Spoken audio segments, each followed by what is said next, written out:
Ya. Lebih baik saya duduk di sini tapi saya bahagia. Betul begitu ya? Ya. Di situ nggak tersiksa, enggak. Tapi di sini saya lebih bahagia. Kenapa? Kaki saya nggak perlu teguk. Kalau di situ mungkin kakinya pindah begini, pindah begitu ya, karena menjaga adab kepada beliau-beliau. Kalau di sini kan kita sama-sama kurang beradab, nggak ada masalah. Ya nggak ada masalah. Ikhwani rahimakumullah. Yuk kita belajar dari kakek kita yang paling pertama, yaitu Nabi Adam alaihissalam. Nabi Adam alaihissalam, kakekmu dan kakekku, kakek kita semua. Manusia yang pertama, bukan makhluk yang pertama. Makhluk yang pertama yang diciptakan oleh Allah Subhanahu wa Ta'ala adalah sebagaimana yang ditanyakan oleh Sayyidina Jabir bin Abdullah radhiyallahu ta'ala anhu. Qala, bertanya pada Nabi Muhammad SAW, ya Rasulullah, apakah yang pertama kali diciptakan oleh Allah Subhanahu wa Ta'ala? Maka Rasulullah sallallahu alaihi wasallam menjawab, qala ya Jabiru, innallaha khalaqa qabla al-asya'i nura nabika Muhammadin sallallahu alaihi wasallam min nuri. Ketika sahabat yang bernama Sayyidina Jabir bin Abdullah radhiyallahu ta'ala anhu bertanya pada Nabi Muhammad SAW, duhai Rasulullah, ciptaan Allah yang pertama kali Allah ciptakan itu apa? Maka Rasul menjawab SAW, duhai Jabir, yang pertama kali diciptakan oleh Allah dari segala-galanya sebelum Allah menciptakan segala sesuatu adalah cahaya Nabi Muhammad SAW, diciptakan dari cahayanya Allah Subhanahu wa Ta'ala. Jadi makhluk yang pertama kali adalah baginda Muhammad sallallahu alaihi wasallam. Dari situlah kemudian diciptakan arwah, ruhnya para nabi dan ruh kita semua. Khalqan pada khalqin, ciptaan demi ciptaan. Tapi awalnya adalah Nabi Muhammad sallallahu alaihi wasallam. Sementara manusia yang diciptakan oleh Allah pertama kali adalah kakek kita semua, Nabi Adam alaihissalam. Nabi Adam. Nah, Nabi Adam ini diciptakan bahannya dari mana? Ini kita biar tahu sejarah kita ini. Kadang jadi manusia kok nggak paham sejarahnya. Mohon maaf ya, mas-mas dan mbak-mbak. Saya mau panggil ibu-ibu nanti terlampau tua. Ya, mas-mas dan mbak-mbak semuanya. Hadirin, pemirsa, sahabatku dimanapun antum berada. Kita ini adalah, kalau katanya orang barat lagi cari alien ya, cari alien, UFO dan lain sebagainya. Kita ini sebetulnya aliennya. Kitalah pendatang di muka bumi. Warga bumi yang asli itu siapa? Gajah. Warga bumi yang asli itu siapa? Singa. Warga bumi yang asli itu apa? Ikan paus. Warga bumi yang asli itu apa? Burung-burung yang terbang.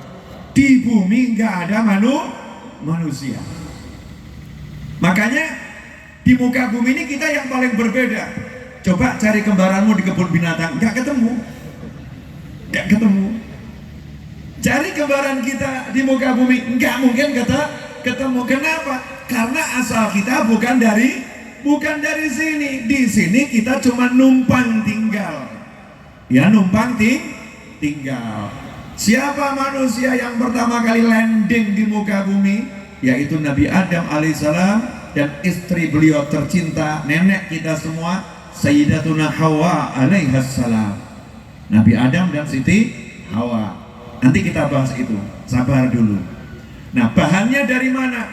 Ketika Allah Ta'ala ciptakan manusia, maka proses selanjutnya adalah menciptakan jasad. Karena kalau ruh sudah diciptakan lebih dahulu, sudah disimpan di alam tertentu oleh Allah Subhanahu wa Ta'ala, ruhnya sudah ada, diciptakan dari ruhnya Nabi Muhammad sallallahu alaihi wasallam, pancaran cahaya Nabi Muhammad sallallahu alaihi wasallam.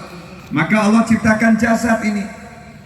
Allah perintahkan malaikat Jibril alaihissalam untuk ambil bahannya dari planet bumi, bukan dari tanah surga. Bukan dari tanah surga. Bahan utamanya namanya tanah liat, diambil dari tanah bumi. Yang diperintah Allah siapa untuk mengambil? Malaikat Jibril alaihissalam, pimpinan para malaikat. Begitu malaikat Jibril masuk ke bumi, malaikatnya disumpah sama buminya, demi Allah, jangan sekali-kali berani ambil bagian tubuhku. Begitu disumpah pakai nama Allah, malaikat Jibril keder takut, kembali ke langit. Ya Allah, gak berani saya ambil tanah dari bumi. Kenapa? Karena buminya nyumpahin saya bawa-bawa nama Engkau ya Allah. Jadi saya takut ntar dimarah sama Allah. Singkat cerita, malaikat demi malaikat itu gagal, semuanya disumpah sama bumi. Yang terakhir adalah malaikat yang nanti akan menjemput kita semua. Insya Allah pasti dijemput, gak mungkin enggak. Yaitu malaikat Israil alaihi salam. Makanya kalau disebut nama malaikat Israil, tambahin tuh alaihi salam. Kalau dirimu dan diriku jarang-jarang mengucap salam sama malaikat Israil, nanti kalau ketemu pasti kaget. Karena nggak pernah ulu salam alaihi salam. Padahal kita pasti ketemu malaikat Israil alaihi salam. Nah kalau kita sering ucap salam, waktu ketemu malaikatnya ngomong, kamu ya yang sering titip salam buat saya. Nih sekarang saya jemput kamu dengan ucapan salam. Selamat itu nanti. Seperti contohnya adalah ayahnya Habib Syekh bin Abdul Qadir As-Segaf. Ini Syekh Hermania, murid-muridnya Habib Syekh dalam tabuh rebana. Ayahnya Habib Syekh itu wafatnya hari Jumat dalam keadaan sholat sebagai imam sholat Jumat, dalam keadaan sujud, dan di sujud yang paling akhir. Di sujud yang paling akhir. Saya cari manakibnya para wali yang wafatnya model begitu belum ketemu. Meninggal di hari Jumat itu udah istimewa. Meninggal di hari Jumat dalam keadaan sholat itu istimewa tambah. Meninggal hari Jumat dalam keadaan sholat dan dalam keadaan sujud, ini nambah istimewa lagi. Udah di hari Jumat sholat dalam keadaan sujud, sujud yang terakhir, ini super istimewa. Ditambah lagi bukan sholat asar, bukan sholat maghrib, bukan sholat subuh, bukan sholat isya, sholatnya sholat Jumat. Ini super istimewa. Dan ternyata sebelum wafat ada tambahannya, pamitan dulu sama istrinya dan keluarganya. Saya mau berangkat ke masjid, nanti nggak kembali, saya mau meninggal dunia.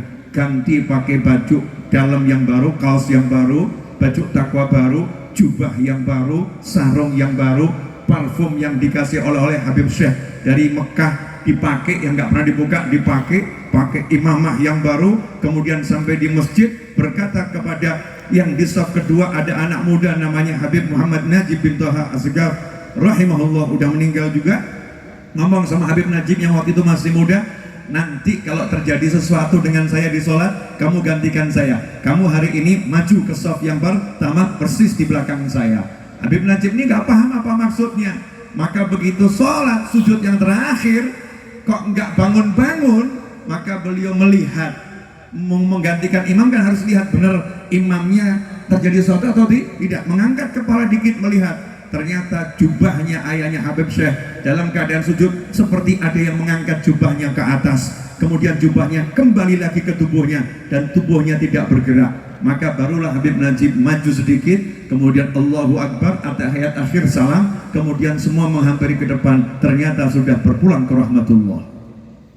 Sebelum meninggal udah kontak sama malaikat Israil alaihissalam. Malaikatnya ngomong, mau dicabutnya posisinya gimana, pengen wafatnya bagaimana, ini ada tugas menyambut dirimu. Masya Allah. Kenapa? Sering ngucap salam. Makanya kalau ada malaikat Israil alaihissalam, jangan kita kemudian takut dengan sosok malaikat Israil. Nih anak saya di Solo, anak perempuan saya, anak yang kedua, itu ada drama di sekolahnya. Ya, dramanya ini untuk perayaan peringatan HUT sekolahnya, Yayasan Pendidikan Islam di Ponorogo.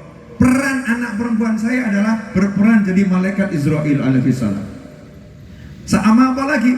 Tugasnya jadi malaikat Israil dan sekaligus pengangkat keranda jenazah. Jangan kita buat anak-anak kita takut, semangati, oh cakep kamu, bagus gitu ya. Jangan dibuat takut dengan sosok malaikat Israil alaihissalam. Kalau kita itu punya rasa cinta pada beliau, nanti beliau juga akan cinta kepada kita. Nah, malaikat Israil alaihissalam nyampe ke muka bumi, mau ngambil tanah, buminya nyumpahin, maka dijawab dengan sumpah juga oleh malaikat Israil alaihissalam, demi Allah, aku tetap akan ambil tanahmu. Dibawalah tanah ini ke langit, kemudian diproses oleh Allah Ta'ala dengan kun fayakunnya. Maka Rasul Muhammad sallallahu alaihi wasallam menyatakan, anan nabi wa adamun jadilun fi tinatih. Aku sudah menjadi nabi, kata Rasul kita Muhammad SAW, aku sudah jadi nabi, sementara kakek kita semua Nabi Adam alaihissalam munjadilun fi tinatih, masih berupa adonan tanah yang belum diberi roh, belum jadi manusia. Rasulullah udah jadi nabi. Memang Rasulullah jadi Rasul umur 40 tahun. Kalau jadi Nabi yang pertama. Ini ilmu yang harus kita pahami tentang baginda Muhammad SAW. Singkat cerita, ini ngobrol dulu ya, belum ceramah. Ceramahnya begini aja, nyantai, ngobrol. Boleh ya? Enak. Biar nanti pulang semua pada paham, terutama saya yang ngomong. Kalau saya ngomong nggak paham, apalagi yang diajak ngomong. Apalagi yang diajak ngomong. Yang nyantai saja.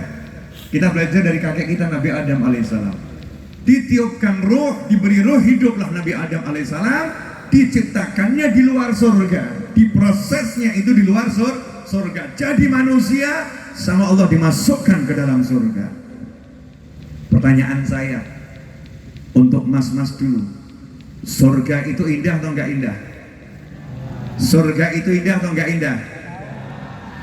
Untuk ibu-ibu dan mbak-mbak, adakah yang lebih indah dari surga? Ada, yaitu Allah Subhanahu wa Ta'ala dan Nabi Muhammad Sallallahu Alaihi Wasallam. Tapi dari keindahan di jagat raya ini, maka surga itu keindahannya luar biasa. Betul begitu ibu-ibu, mbak-mbak, benar ya? Oke. Pertanyaan saya, seharusnya Nabi Adam alaihissalam di surga itu bahagia atau enggak bahagia?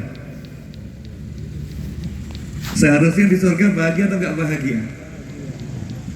Bahagia atau enggak bahagia? Dah, biar adil nanya sini dulu ya, biar kelihatan yang berani jawab yang mana ini.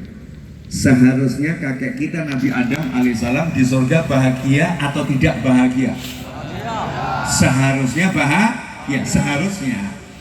Faktanya, Nabi Adam alaihissalam berhari-hari, bertahun-tahun melihat semua keindahan surga, termasuk di dalamnya ada bidadari. Maaf nih, perlu dijelaskan.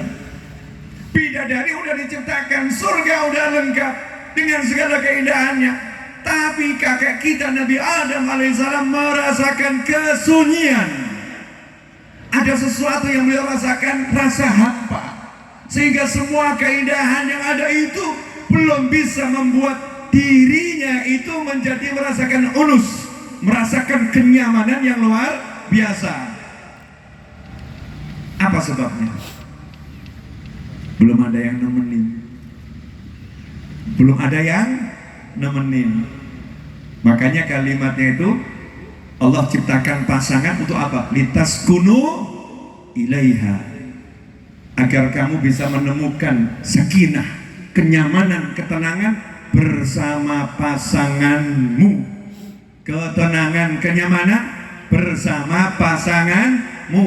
Jadi tujuan pernikahan itu adalah agar bertemu dan menjadinya nyaman, bertemu dan menjadi tenang. Maka Allah Subhanahu wa Ta'ala ciptakan wanita yang namanya Siti Hawa alaihissalam dari tubuhnya Nabi Adam alaihissalam.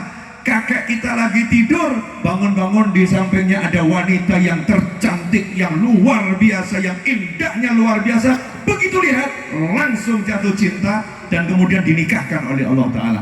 Barulah indah, barulah surga itu terasa indah.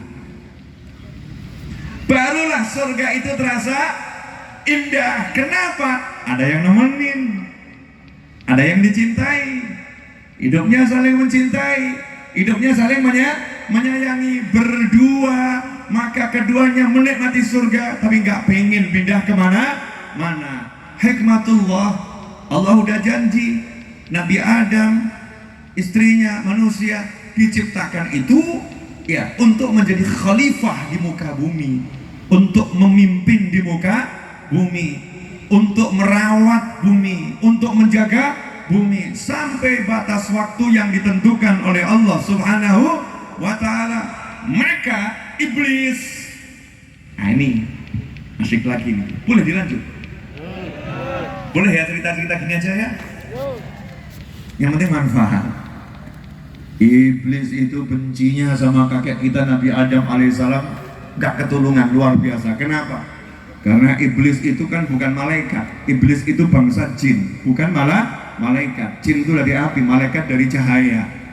Api sama cahaya itu sangat berbeda. Cahaya itu bisa panas, bisa menyenangkan. Tapi kalau api itu pasti panas ya, kecuali kalau diperintah sama Allah baru berubah jadi dingin dia itu api.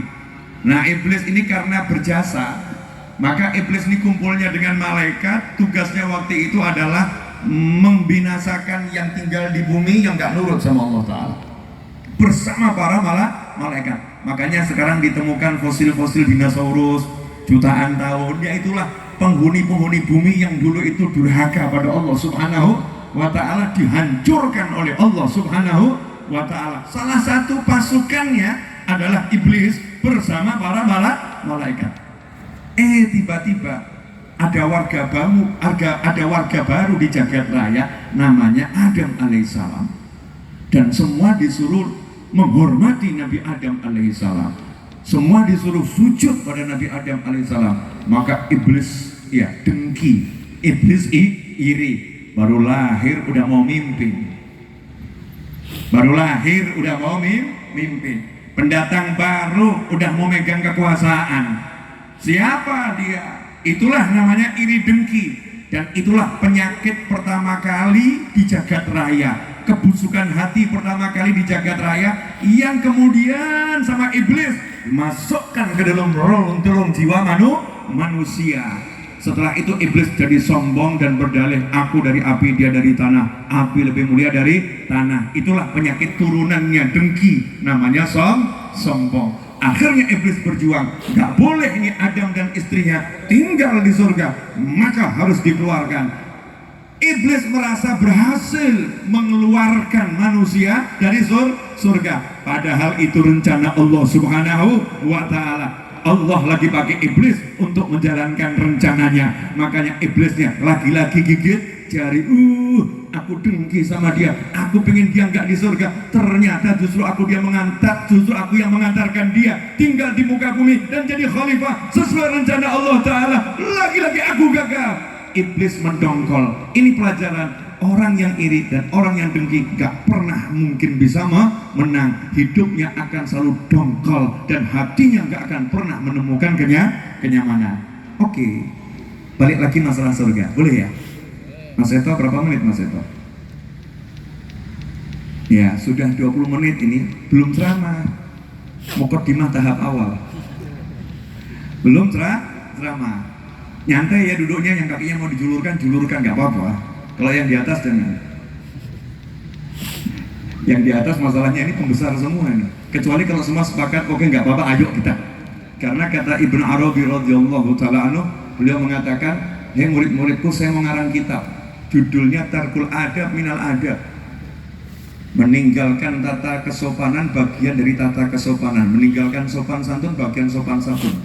Muridnya heran, guru, gimana itu? Bab pertama, langsung Ibn Arabi buka baju, buka kaos, kemudian tengkurap dan berkata pada muridnya, injak nih, tolong aku dipijitin, pegang kepalaku. Nah ini Tarkul Adab Minal Adab. Kalau muridnya jawab, maaf guru, saya nggak berani pegang kepala guru, maaf guru, saya nggak berani injak punggung guru, maka nggak jadi tukang pijat nanti akhirnya. Ini kalau tukang pijat beradab, nggak ada yang bisa dipijitin. Kasihan tuh nasibnya para kiai dan para ulama. Capek butuh dipijitin, muridnya mengatakan, maaf, saya suul adab, nggak berani. Saya nggak berani pegang kepala, saya nggak berani pijat. Kan repotnya luar biasa. Nah ini kadang-kadang Tarkul Adab Minal Adab. Ini majlisnya saya buat santai saja. Jadi yang mau selonjor ya silahkan. Karena mungkin ada yang kakinya kesemutan, ada yang punya peredaran darah kurang lancar, nanti kalau maksa-maksa jadi penyakit, naudzubillah min dzalik. Jadi kamera kalau melihat yang di atas atau yang di bawah, pemirsa, ada yang memang cara duduknya aneh-aneh, jangan dikomentari macam-macam. Udah saya perintahkan. Dan izinkan. Jelas semuanya?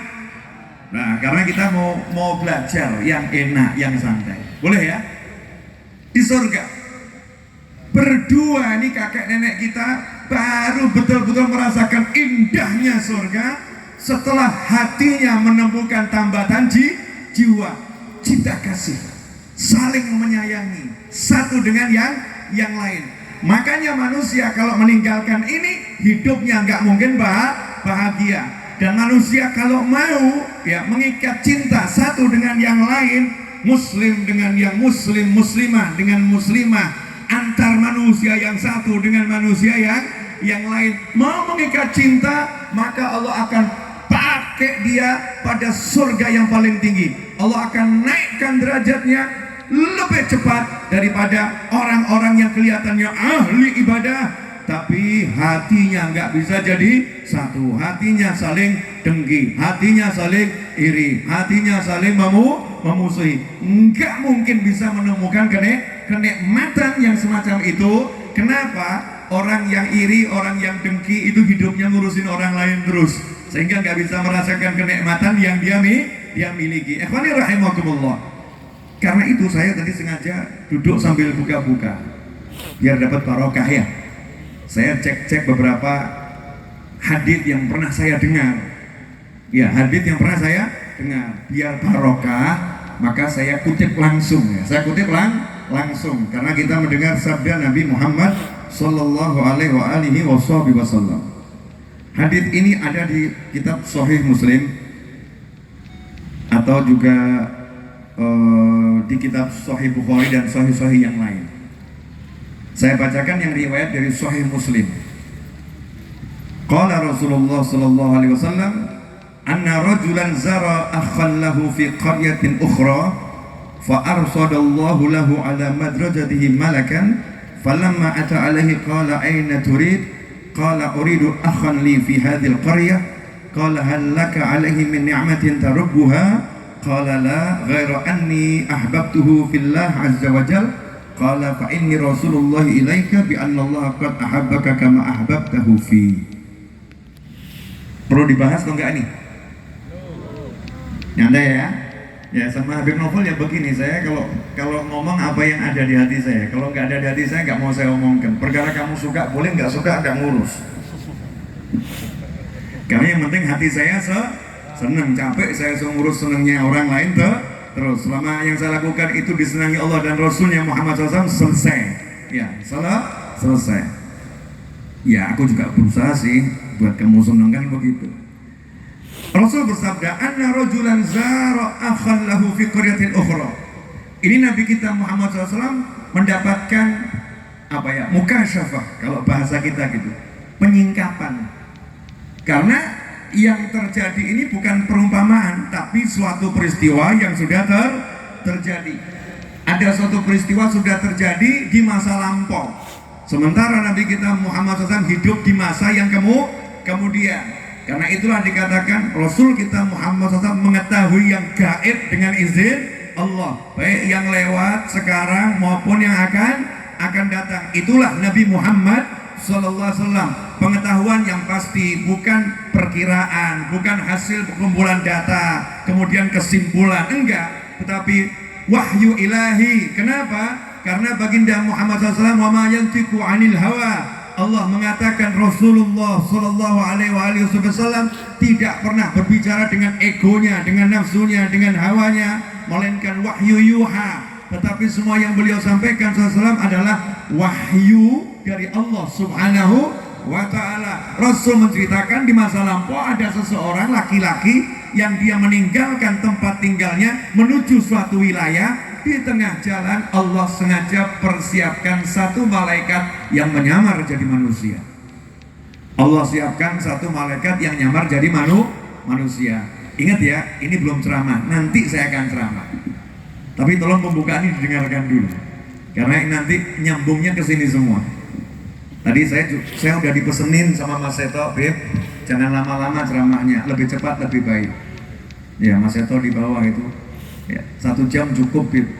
Ya, kalau 2 jam nanti kuotanya takut habis katanya. Kuotanya takut habis. Ini live streaming ya.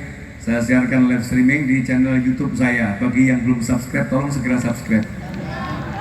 Channel YouTube-nya Habib Novel Alidrus. Habib Novel Alidrus. Biar apa? Biar nanti kalau saya ngajar di YouTube, antum bisa dapat pemberitahuannya ya. Nah, kemudian bisa ngaji bareng dimanapun antum berada, saya berada. Manfaatkan teknologi ini yang Allah anugerahkan kepada kita di akhir zaman.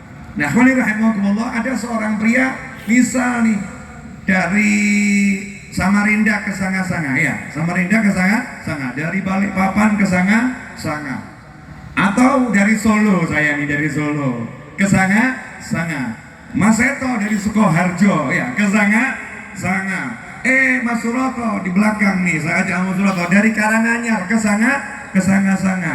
Oh, ada lagi ya dari Bogor nih beliau. Ini beliau ini tinggalnya di Bogor nih, ya. Pemimpin Pertamina di sini ini dari Bogor, berangkat ke Sanga, bisa ini ya. Nah, dulu juga ada yang semacam itu, meninggalkan satu tempat ke tempat yang lain. Cuman masalahnya Allah persiapkan malaikat nyamar jadi manusia, nunggu dia di suatu tempat untuk menghadangnya. Allah yang merencanakan. Begitu lewat situ, malaikatnya muncul. Manusia muncul sebagai manusia. Di sini ada pelajaran lagi. Apa itu pelajarannya? Banyak malaikat yang menyamar jadi manusia. Makanya jangan kita suka berprasangka baik pada orang lain. Siapa tahu orang itu adalah malaikat yang lagi nyamar. Ya, tiwas kita berprasangka buruk, ya ternyata dia malah malaikat. Kita harus prasangka baik kepada manusia yang ada ini. Tolong ukurnya syariat. Hanya boleh diukur dengan syariat. Kemudian kita menyampaikan yang hak-hak, batil-batil. Nggak boleh menjadi hakim, nggak boleh jadi Tuhan, nggak boleh kita menghakimi orang lain. Pokoknya kita positive thinking, prasangka baik, jangan prasangka buruk. Ikhwani rahimakumullah, malaikat nyamar jadi manusia ini kemudian nanya, mau kemana? Mau ke desa sebelah?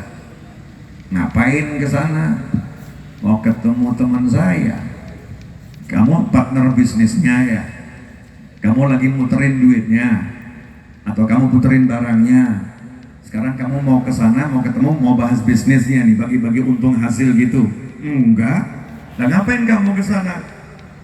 I love him. Aku cinta dia karena Allah. Dia muslim yang baik, dia iman sama Allah. Jadi aku kangen sama dia karena Allah Subhanahu wa ta'ala. Bener nih kamu keluar teman begitu? Iya bener. Ya, kabar gembira buat kamu. Aku sebenarnya malaikat, sama Allah disuruh nyamar jadi manusia, cuman untuk menyampaikan kabar gembira sama kamu. Sesungguhnya Allah mencintaimu karena engkau mencintainya. Sesungguhnya Allah mencintaimu seperti engkau mencintainya. Orang ini dapat cinta bukan lantaran tahajudnya yang ratusan rakaat.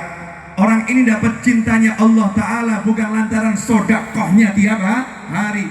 Orang ini dapat cintanya Allah Ta'ala bukan lantaran sholat duhanya. Orang ini dapat cintanya Allah Ta'ala bukan lantaran zikirnya, tetapi dia dapat cintanya Allah Ta'ala karena dia tinggalkan rumahnya menuju rumah saudaranya yang bukan sanak kandung, yang bukan kerabat, bukan siapa-siapa, tetapi saudara karena ikatan la ilaha illallah Muhammadur Rasulullah sallallahu alaihi wasallam. Karena sama-sama hambanya Allah, sama-sama pecinta Nabi Muhammad SAW. Ia pun datang ke sana untuk mengikat cintanya, untuk menunjukkan aku cinta sama kamu, menunjukkan rasa sayangnya. Maka Allah umumkan kepada seluruh malaikat, aku cinta dia sebagaimana dia cinta temannya itu karena aku, dan itu Allah umumkan. Tapi zaman sekarang ini, Masya Allah, setan pinter tuh. Kalau ada orang baik, kalau kita cintakan untung ya. Setan yang ngebisik tuh ke hati kita, dia itu rajin ke masjid, tapi orangnya begini. Ya rajin ke masjid, tapi dia ada maunya bla bla bla bla. Dia kelihatannya alim, sukanya ceramah, tapi di belakang dia begini. Ada saja bisikan setan untuk merusak agar kita nggak mencintai manusia yang lain. Ikhwani rahimakumullah, cinta pada sesama muslim dan pada hamba Allah ini jalan ke surga yang paling cepat. Kenapa? Karena dahulu kita diciptakan oleh Allah Ta'ala dengan cinta. Kakek nenek kita itu mendapatkan cinta dan hidup dalam cinta. Maka begitu Nabi Adam alaihissalam oleh Allah Ta'ala diberi masa hukuman percobaan karena lupa, bukan karena berbuat dosa dengan sengaja. Lupa mencicipi sesuatu yang nggak boleh. Jadi Nabi Adam bukan sengaja mau makan, enggak, lupa, nasia. Kemudian dhaqa, hanya mencicipi, baru di mulut, kemudian dimuntahkan, dikeluarkan, dilepehkan. Sama Allah Ta'ala diturunkan untuk kemuliaan, tapi dikasih hukuman sebagai masa percobaan atas lupanya tersebut. Hukumannya apa? Dipisahkan dari yang dicinta. Nabi Adam ditaruh di mana? Siti Hawa ditaruh di mana? Dijauhkan dari istrinya, tersiksa hatinya. Pertanyaanku untuk para suami, apakah engkau tersiksa ketika jauh dari istrimu? Kelihatannya para suami ini kalau keluar rumah tersiksa atau bahagia? Tersiksa atau bahagia? Tuh, oknum ibu-ibu menjawab. Mewakili ibu. Para suami kalau pergi dari rumah mengucapkan alhamdulillah, bencana telah sirna. Jadi kalau suami pulang ke rumah ketemu ibu-ibu, bahagia atau tersiksa? Oknumnya ngaku. Suami pulang ke rumah katanya tersiksa, padahal istrinya udah berupaya buat bahagia. Betul ya Bu? Sang istri udah berupaya buat bahagia, tapi suaminya masih tersiksa. Beda dengan kakek nenek kita, dipisahkan tersiksa, disatukan bahagia. Karena itu di tanah Jawa, dan saya yakin di Kalimantan, Sumatera dan semacamnya, tentu dengan bahasa yang berbeda-beda, kalimat ini pun ada. Orang Jawa itu biasa ngomong mangan, ora mangan, sing penting kumpul. Makan atau nggak makan, punya duit ataupun nggak punya duit, nganggur maupun bekerja, nggak menjadi masalah. Yang penting bisa kumpul. Tapi sekarang suami lantaran alasannya cari makan untuk anak istri, anehnya nggak pernah mau kumpul sama anak istri. Berangkat pagi ke kantor, sampai di kantor kerja sampai sore pulang ke rumah, sampai di rumah nggak kumpul sama istrinya, nggak kumpul sama anaknya, sibuk main handphonenya. Ada nggak ini? Ada nggak? Dan ibu-ibu juga sama. Udah seharian nggak ketemu suami. Seharusnya ketemu suami, kalimat yang pertama kali disampaikan adalah, oh sayang, alhamdulillah engkau pulang, selamat datang di surga, I love you. Harusnya gitu. Tapi ada juga oknum istri yang begitu suaminya pulang ngomongnya begini, gak usah pulang sekalian. Maksudnya baik gitu ya, suaminya tuh terlambat datang gitu ya, maksudnya mau menunjukkan cinta, tapi bahasanya dan kalimatnya ini penuh racun, saudara-saudara. Gak usah pulang sekalian gak usah pulang. Akhirnya udah wajah gak enak, hati gak enak. Udah suami pergi seharian, sampai di rumah suaminya diusir dari hatinya, sehingga keduanya gak bisa bertemu. Meskipun tidur satu kamar dan di atas ranjang yang sama, keduanya saling membelakangi dan saling tidak menyapa, sehingga ranjang itu rasanya seperti api yang membakar keduanya. Ngeri. Pernah nggak Pak ngalamin gitu Pak? Pak, pernah nggak ngalamin gitu? Lupa. Tujuan cari makan itu untuk kumpul dengan anak, tujuan cari makan untuk kumpul dengan istri, tujuan cari makan untuk kumpul dengan suami, tujuannya adalah untuk hidup bersama dengan keluarga. Itulah life, itu hidup. Kalau enggak, kalah sama kambing. Kambing aja cari rumput, begitu lihat istrinya langsung dikejar. Betul ya? Kambing itu cari rumput, istrinya lewat, dikejar enggak? dikejar. Ada anaknya, ya ini ibunya kambing nih, lagi cari rumput, anaknya datang, dipanggil anaknya, ini minum susuku ya gitu kan, asik gue minum, masya Allah. Tapi sekarang nih ada ibu-ibu anaknya datengin, mama, mbak mau cek momen minggir, ibu lagi pusing, nyingkir kamu. Oknumnya ada nggak ini? Kok yang jawab di sana? Iya, saksi ya, saksi. Ya, kan kalau ada oknum mungkin ada saksi oknum juga ya. Saksi yang melihat mungkin ada oknum ibu-ibu semacam itu. Anaknya mendekat diusir. Pergi sana ibu pusing, aneh. Sementara Nabi kita Muhammad sallallahu alaihi wasallam, sallu ala Nabi. Allahumma shalli alaihi. Rasul kita Muhammad sallallahu alaihi wasallam pulang dari luar kota, masuk ke dalam Masjid Nabawi. Kita harus tahu tuh Masjid Nabawi dahulu seperti apa ya. Masjid Nabawi itu dulu begitu masuk, itu masuk yang sekarang dinamakan Raudhah. Sekarang dinamakan Raudhah. Mimbar dan rumahku Raudhah. Nabi kita Muhammad SAW, kamarnya Rasul, di depan kamar itu ada jalan sedikit.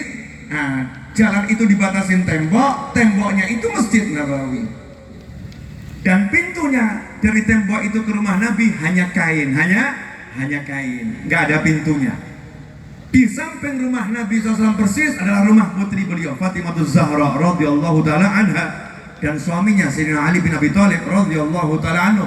Karena itu kita mendengar beberapa riwayat Sayyidina Hasan dan Husain radhiyallahu taala anhuma bermain-main di masjid. Jangan dijadikan itu dalil berarti anak kita boleh main-main di masjid. Karena memang rumahnya di dalam masjid dan nggak ada pintu yang bisa keluar kecuali pintunya lewat masjid. Sehingga kalau sesekali lewat ke dalam masjid masuk berlari, itu bukan karena bermain-main dan berlari di masjid, memang harus lewat situ. Dan ini yang sering nggak dipahami oleh banyak umat Islam, kemudian menjadikan dalil anak-anak boleh berlarian di masjid. Aneh, orang tuanya sholat, anaknya suruh larian mengganggu orang lain. Ini bukan yang diajarkan Nabi Muhammad SAW.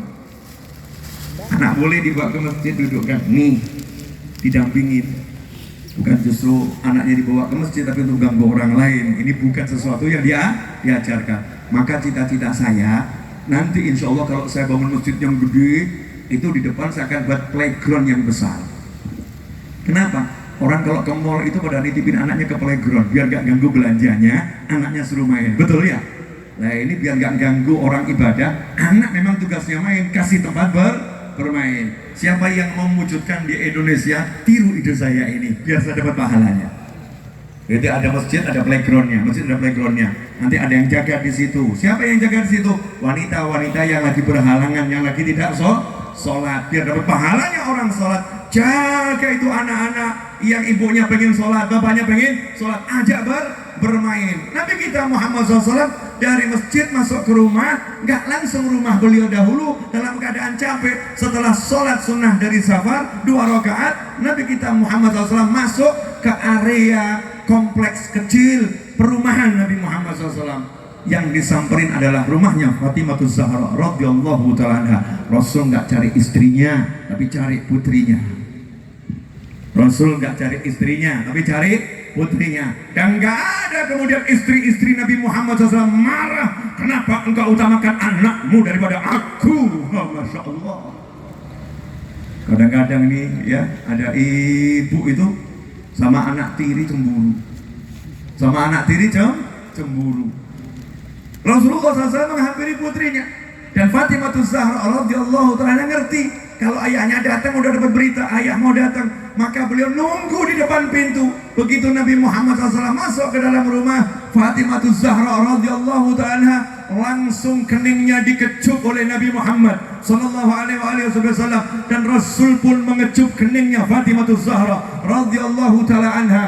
Beliau udah dewasa, udah punya anak 2, sudah berumah tangga, masih mengecup kening ayahnya dan ayahnya mengecup keningnya. Pertanyaan saya, wahai ibu-ibu, apakah engkau kecup putrimu yang sudah dewasa atau masih anak-anak? Wahai ayah-ayah, apakah engkau kecup putrimu keningnya meskipun dia udah berumah tangga? Diajarkan oleh Nabi Muhammad SAW, jangan putus hubungan dengan anak dan jangan putus hubungan dengan orang tua, yang akrab sebagai keluarga, orang tua dan anak, anak dan orang tua. Yang mengerikan, umur setahun, 2 tahun, sampai 40 tahun belum pernah mengecup kening orang tuanya, kecuali ketika hari wafatnya.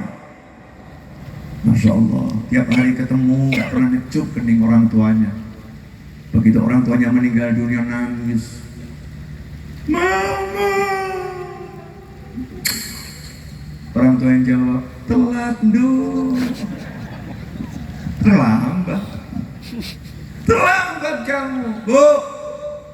Ibu, cari orang tuamu, kecup kening ayahmu dan kecup kening ibumu. Mas, ayah, bapak, cari orang tuamu, kecup keningnya. Kenapa? Ridhallah fi ridhal walidain wa sukhtullah fi sukhtil walidain. Ridhanya Allah bergantung ridha orang tua, dan murkanya Allah bergantung murkanya orang tua. Ngeri atau enggak ngeri? Jujur. Kapan terakhir kali mengecup kening orang tua? Gak usah angkat tangan, gak usah dijawab, jawab aja dalam hati. Bu, maaf ya Bu ya, video saya ini di YouTube memang tidak dibuat untuk anak-anak, pemirsanya orang dewasa. Dan di sini banyak orang dewasa. Saya akan sederhanakan bahasa. Saya mau nanya sama ibu-ibu, pernah enggak keningnya dikecup sama suami? Pipinya dikecup sama suami? Pertanyaannya nggak perlu dijawab ya Bu ya. Suaminya kenalnya berapa tahun yang lalu? Ada jaminan suami nggak meninggalkan? Nggak ada jaminan. Suami, istrimu itu yang baru kamu temuin 10 tahun yang lalu, 20 tahun yang lalu. Hampir tiap hari kamu kecup keningnya, kamu peluk dia. Sementara orang tua kita, ayah kita, ibu kita, semenjak kita belum ada sudah ingin punya kita. Kita dalam perut dijaga, kita lahir dicinta, kita besar diurus. Begitu kita dewasa dicarikan pasangan hidup, kita diserahkan dengan penuh cinta. Seumur hidup kita mengecup keningnya ketika wafat. Anak macam apa kita ini? Kadang Masya Allah, saya ini Alhamdulillah banyak orang yang prasangka baik sama saya. Ya, mudah-mudahan Allah wujudkan prasangka baiknya tersebut, dan yang berprasangka baik juga mendapatkan kebaikan seperti yang dia sangka. Dari sana tadi kalau nggak dikawal sama TNI, sama panitia, sama teman-teman polisi, nggak dikawal tadi, Masya Allah jadi rempeyek saya. Saya ini banyak korban para pecinta Pak. Tahu nggak para pecinta Pak? Orang tuh kalau jatuh cinta kan ngeri ya. Orang kalau jatuh cinta itu ngeri. Gunung pun akan kudaki, lautan pun akan kuseberangi. Itu kata orang yang jatuh cinta. Saya udah sering tuh jadi korbannya para pecinta. Masya Allah, Habib, badannya gede keker. Masya Allah. Tapi tugas saya kan senyum. Ada lagi, Habib izin salaman. Saya serahkan tangan saya, udah pasrah saya di mobil gitu kan.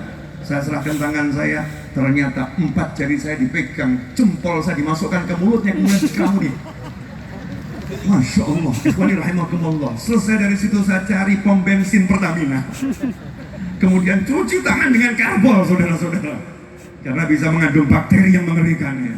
Bukan itu yang diajarkan Nabi Muhammad Sallallahu Alaihi Wasallam. Tapi orang jatuh cinta kan gak bisa disalahkan, namanya jatuh cinta. Belum lagi ada yang karena semangat salaman itu sampai kuku-kukunya mencakar tangan saya dan menimbulkan luka berdarah-darah. Sudah lebih dikit gak apa-apa kan? Ya, luka berdarah-darah. Bagus. Cium tangan saya, bolak-balik, enak dia sekali bolak-balik. Tapi saya dengan 600 orang, bolak-balik. Remuk nih tangan ini. Maka teman-teman yang tadi ngawal saya dengan sampai selamat di tujuan, mudah-mudahan kembali ke mobil juga selamat, saudara-saudara. Karena saya sopir, ini tangan dibuat nyopir. Saya berhenti nyopir, saya cuma di Balikpapan. Dari Solo ke Surabaya saya nyopir sendiri saya. Sopir saya ini. Tangannya dibutuhkan. Nanti dari Surabaya ke Solo ya saya akan nyopir lagi, insya Allah. Kan begitu ya. Nah, bagus yang namanya santri, cinta Habib, cinta Kiai, cinta Ustadz, cinta guru. Ya, kemudian berusaha cium tangannya, pengen cium tubuhnya, bagus. Gak ada yang ngomong gak bagus.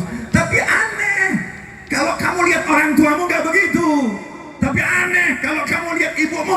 begitu. Tapi aneh, kamu kalau melihat tangan orang tuamu, nggak melihat keberkahan ada di situ. Masya Allah, mantuk, pulang lupa lagi. Pulang lupa lagi. Ini orang tua kita tuh lebih dari segala-galanya. Ummuka, thumma abu. Ibumu, kemudian ayahmu. Kenapa ibu disebut 3 kali? Karena ibu 1 yang mengandung, 2 yang melahirkan, 3 yang menyusui. Pernah bapak mengandung? Gak pernah. Pernah bapak melahirkan? Gak pernah. Pernah bapak nyusuin? Gak pernah. Dan ini ada oknum bapak-bapak gak beres. Di rumah sakit istrinya terkapar, mau melahirkan. Begitu terdengar suara langsung nanya sama dokter, gimana anak saya? Istrinya gak ditanya. Gimana anak saya? Gimana anak saya? Istrinya gak diurus, mati atau hidup gak diurus. Gimana anak saya? Kurang ajar. Ada pelakunya di sini? Ada. Saking senangnya dapat anak, lupa pada istri. Pernah nggak Bu dibegitukan? Oh, jangan dijawab. Kalau dijawab nanti pulang terjadi pertikaian di rumah tangga. Kamu kok ngomong begitu sih? Malu aku ya. Dan lain sebagainya. Nabi kita Muhammad SAW dengan Sayyidah Fatimah Zahra, ke Rasulullah ke rumah Fatimah Zahra, Rasulullah kecup kening Fatimah kecup kening Rasulullah SAW. Kemudian Sayyidah Fatimah Zahra memegang tangan ayahnya, menggandengnya, mendudukkan di tempat yang termulia. Tapi hari itu Nabi Muhammad SAW nggak mau duduk, capek, lelah. Tapi semua capek dan lelahnya hilang karena teringat cucunya tercinta Sayyidina Hasan dan Husain radhiyallahu taala anhuma. Tunjukkan kepadaku di mana kedua cucuku. Maka ditunjukkan tempatnya.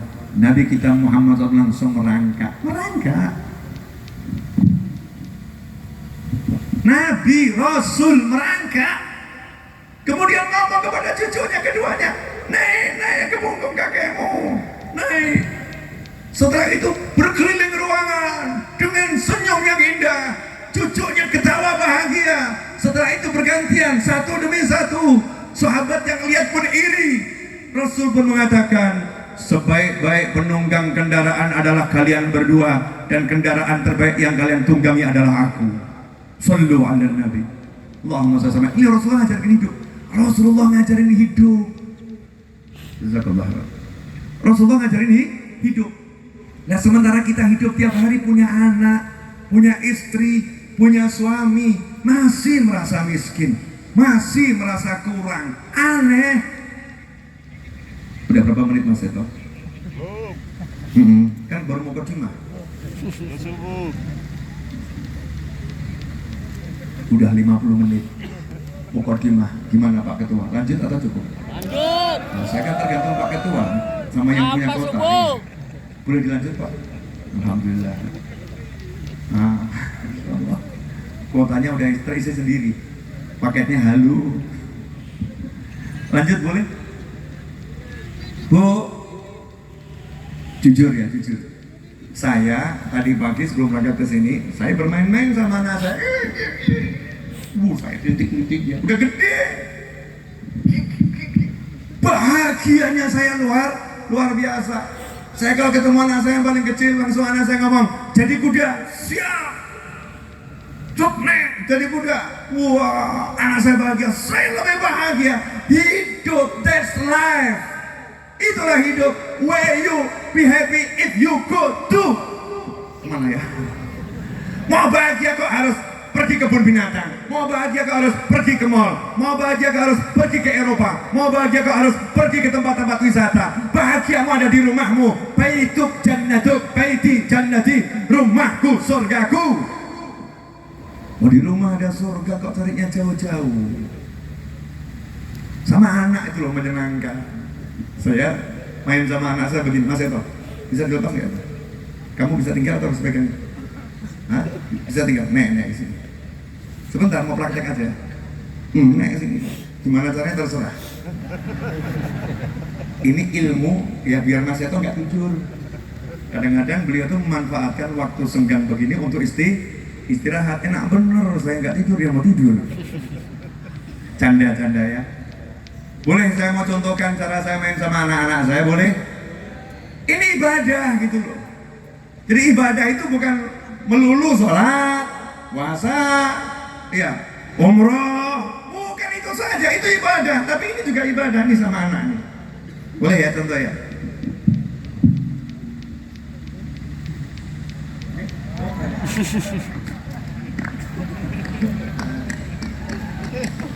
Cepat.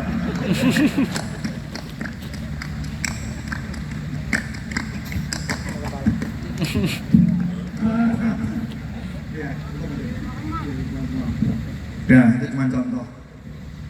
Gitu saya bahagia, anak saya bahagia. Begitu kita bahagia, rahmatnya Allah turun. Ar-Rahimuna yarhamuhumur Rahman. Orang-orang yang punya jiwa kasih sayang langsung yarhamuhumur Rahman. Dia disayang sama Allah yang Maha Penyayang. Sayyidina Umar bin Khattab radhiyallahu taala anhu melihat ada anaknya datang, diciumin sama Sayyidina Umar. Diciumin. Ada satu orang yang melihat, saya punya anak 10, nggak ada yang saya ciumin. Ambil maknanya seperti itu. Apa jawaban Sayyidina Umar bin Khattab radhiyallahu taala anhu? Apa yang bisa kulakukan kalau rahmat sudah dicabut dari hatimu? Jadi kalau kita mau kita ini jiwanya dirahmati Allah, enggak. Sikapmu pada anakmu itu bukti. Kadang sholatnya bagus, masya Allah. Tahajudnya bagus, masya Allah. Puasanya bagus, masya Allah. Zikirnya bagus, masya Allah. Tapi semua nafsu belaka, bukan qalb, bukan hati. Terbukti dengan pasangannya kasar, dengan anaknya kasar, dengan tetangganya kasar, dengan sesamanya kasar. Ikhwani rahimakumullah. Saya mau ambil contoh cerita, boleh? Ada seorang ulama, rumahnya full tikus. Kalau rumah banyak tikus tuh enak atau nggak enak? Nggak enak. Rumahnya banyak tikus. Muridnya datang, Yai, guru, Ustadz, Abid, ini rumah banyak tikus. Kenapa enggak diusir tikusnya dari rumah? Enggak dibasmi, diusir puas. Apa jawabannya ulama tadi? Saya enggak bisa melakukan itu. Kenapa? Lawang tikus di rumah saya saja saya enggak sanggup. Masa saya senang kalau tikus itu pindah ke rumah tetangga saya? Bagaimana saya bisa senang kalau tikus itu saya usir kemudian pindah ke rumah tetangga saya? Itu loh muslim, penuh kasih sayang sampai ngusir tikus aja mikir, ini pindah ke rumah tetangga enggak? Seorang ulama besar, seorang sufi, tetangganya majusi yang dia sembah api. Majusi ini adalah saudagar yang kaya raya. Ulama ini di samping rumahnya tiap hari buat pengajian. Suatu hari sang majusi dia lagi pesen barang dari luar negeri. Seluruh hartanya diinvestasikan ke sana. Ternyata barang dagangannya dia nggak sampai ke rumah. Di tengah padang Sahara dirampok oleh para perampok. Maka berita itu terdengar oleh seorang sufi dan murid-muridnya. Maka sang sufi berkata kepada murid-muridnya, hari ini pengajian libur. Muridnya kaget. Guru nggak pernah meninggalkan yang istiqomah. Pengajian nggak pernah diliburkan. Kenapa hari ini pengajiannya libur? Maka jawab gurunya, tetangga saya sang majusi baru kena musibah. Tetangga saya sang majusi baru kena musibah. Yuk, kamu aku, kita ke sana. Kita tanya, apa yang bisa kita bantu untuknya? Sejak kapan Islam mengajarkan kita bersekat-sekat dan menyekat-nyekat? Jika enggak sama, berarti bukan saudara. Sejak kapan Allah mengajarkan yang semacam itu? Islam adalah Ar-Rahimun, orang-orangnya penuh jiwa kasih sayang. Makanya Al-Quran diawali dengan Bismillahirrahmanirrahim, dengan nama Allah yang menyayangi semua hambanya, yang kafir maupun muslim, yang iman maupun yang durhaka, yang taat maupun yang maksiat, semuanya diberi kasih sayang Allah. Mereka yang gak beriman di dunia dikasih nikmat oleh Allah Subhanahu wa ta'ala. Kemudian Ar-Rahim, Allah yang menyayangi hamba-hambanya yang khusus, yang taat, yang ahlillah, yang ahli zikir, dan lain sebagainya. Maka berangkatlah sang sufi ini ke rumah tetangganya. Tok, tok, tok, tok, tok. Gak mengucap salam. Tok, tok, tok, tok. Saya punya dialog asyik dengan mantan wali kota Solo. Mantan wali kota Solo itu Pak Rudi bukan seorang muslim. Waktu itu ngobrol sama saya. Bib, saya ini bingung jadi wali kota. Bil makna ya, kalimat pasti nggak pakai semacam ini, bil makna. Karena kalau saya ini mengucapkan salam, nanti itu yang menjawab non muslim, saya dikritik. Muslim nggak boleh memberikan salam kepada non muslim. Ya, sementara saya sendiri kalau ketemu Pak Rudi, saya juga nggak ngasih assalamualaikum karena saya tahu nanti beliau bingung jawabnya apa. Dan saya juga bisa salah kalau mengucapkan salam semacam itu. Nah, karena sama-sama tahu, kalau saya ketemu siang, selamat siang Pak. Kalau ketemu selamat malam Pak. Kalau ketemu pagi, selamat pagi Pak. Beliau pun juga mengatakan yang sama, selamat siang saudara-saudara, selamat pagi saudara-saudara. Sehingga nyaman semuanya. Semuanya nyaman. Nggak kemudian merusak hubungan persaudaraan. Asyik gitu. Nah, ini sang Majusi didatengin sama sang Sufi, sama tahu, nggak mengucap salam gitu, tok. Kalau pagi ya selamat pagi, bukan selamat pagi. Kalau mengucap begitu bukan berarti nggak sayang ya. Itulah namanya toleransi yang sebenarnya, ngerti di mana tempatnya, menggunakan bahasa yang sesuai, yang bisa diterima oleh semuanya dan tidak menimbulkan polemik yang tidak dibutuhkan. Maka saat itulah sang Sufi ditanya sama tetangganya, kok rombongan kesini ada apa? Dijawab sama sang Sufi, saya mendengar berita kalau kamu kena musibah. Katanya kamu barusan dirampok nih, hartamu habis, modalmu habis semua. Maka saya mau menawarkan bantuan, kalau butuh sesuatu yang bisa kami bantu, kami akan bantu. Maka jawaban daripada Majusi tadi mencengangkan. Enggak jadi masalah harta dirampok, yang penting agamaku enggak dirampok. Langsung Sufinya ngomong sama murid-muridnya, catat, ini ilmu. Catat, ini ilmu. Lihat loh kearifan orang arif. Muncul dari lisan kafir, muncul dari lisan orang yang gak iman sama Allah Ta'ala. Tapi kalimat ini baik. Al-hikmah dhalatul mu'min. Maka ingat sabda Nabi Muhammad SAW, kalimat hikmah itu adalah barangnya mu'min. Kalau ketemu dimanapun ambil, karena itu kalimat hikmah. Catat, pengajiannya pindah di sini, catat nih pengajian, catat. Akhirnya kemudian dialog, kan dipersilahkan masuk.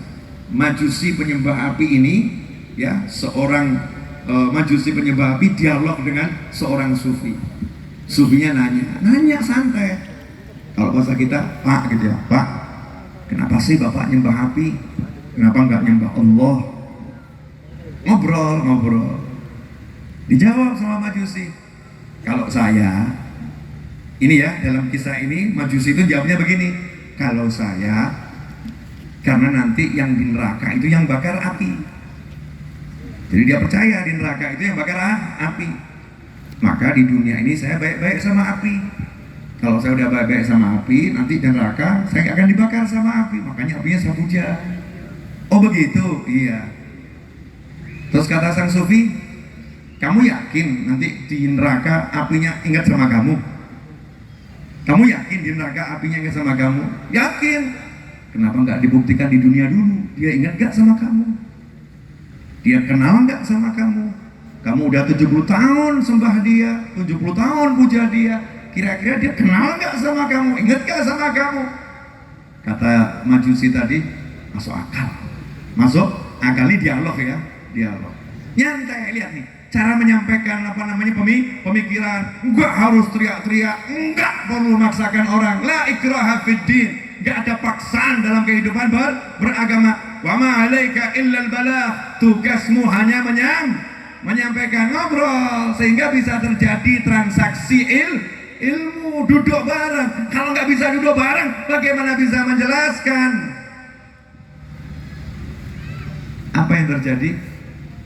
Majusi tadi akhirnya menjulurkan tangannya ke api. Betapa kagetnya dia karena langsung tangannya itu terbakar. Kaget dia. Api, aku kan udah sembah kamu 70 tahun. Kenapa kamu gak kenali aku? Coba lagi. Panas. Nah, Sufinya kemudian ngomong, dibakar ya? Iya. Coba ya, aku yang sembah Allah. Aku gak sembah api, aku sembah Allah. Aku mau minta sama Allah agar apinya gak bakar aku. Silahkan. Langsung sufinya julurkan tangannya ke api. Sedikit pun tidak terbakar, bahkan dia mainan di atas api. Akhirnya majusinya mengucapkan 2 kalimat syahadat, asyhadu an la ilaha illallah wa asyhadu anna muhammadan rasulullah SAW. Begitu majusinya mengucapkan 2 kalimat syahadat, sufinya langsung jatuh tak sadarkan diri dan tampak tidak bergerak. Semua yang ada di situ menjadi kaget. Kenapa dia jatuh? Karena setelah mengucapkan 2 kalimat syahadat, majusinya juga tergeletak meninggal dunia. Jadi majusinya meninggal husnul khatimah, sang sufi tergeletak jatuh tak sadarkan diri. Dibangunkan sama murid-muridnya, ada 2 tubuh yang nggak bergerak. Muridnya bingung ini, dibangunkan terus, guru. Sekian lama akhirnya bangun. Setelah bangun, sang sufi pun ditanya sama muridnya, wajahnya pucat luar biasa. Kenapa? Apa yang terjadi dengan guru? Maka gurunya menjawab, aku takut sama Allah. Kenapa takut? Ini majusi 70 tahun menyembah api. Hari akhir hidupnya diberi hidayah masuk Islam dan dia meninggal dunia. Apakah nasibku sebagus dia? Apakah aku bisa istiqomah sampai akhir usia? Apakah aku bisa tetap menjadi muslim saat meninggal dunia? Atau aku nanti akan menjadi orang yang gak beriman sama Allah Ta'ala? Ketakutan itu yang buat aku jatuh pingsan. Ikhwani rahimakumullah. Dah, mukadimahnya cukup. Sekarang boleh ceramah? Boleh ya? Nah, saya itu kalau ceramah cuma ngomong sendiri kok. Alhamdulillah ada yang mau dengerin gitu loh ya. Alhamdulillah. Yang penting saya senang. Boleh dilanjut? Nah, pertanyaan saya. Ini baru ceramah nih. Tadi bukan mukadimah. Bu. Bahagia itu mudah atau susah?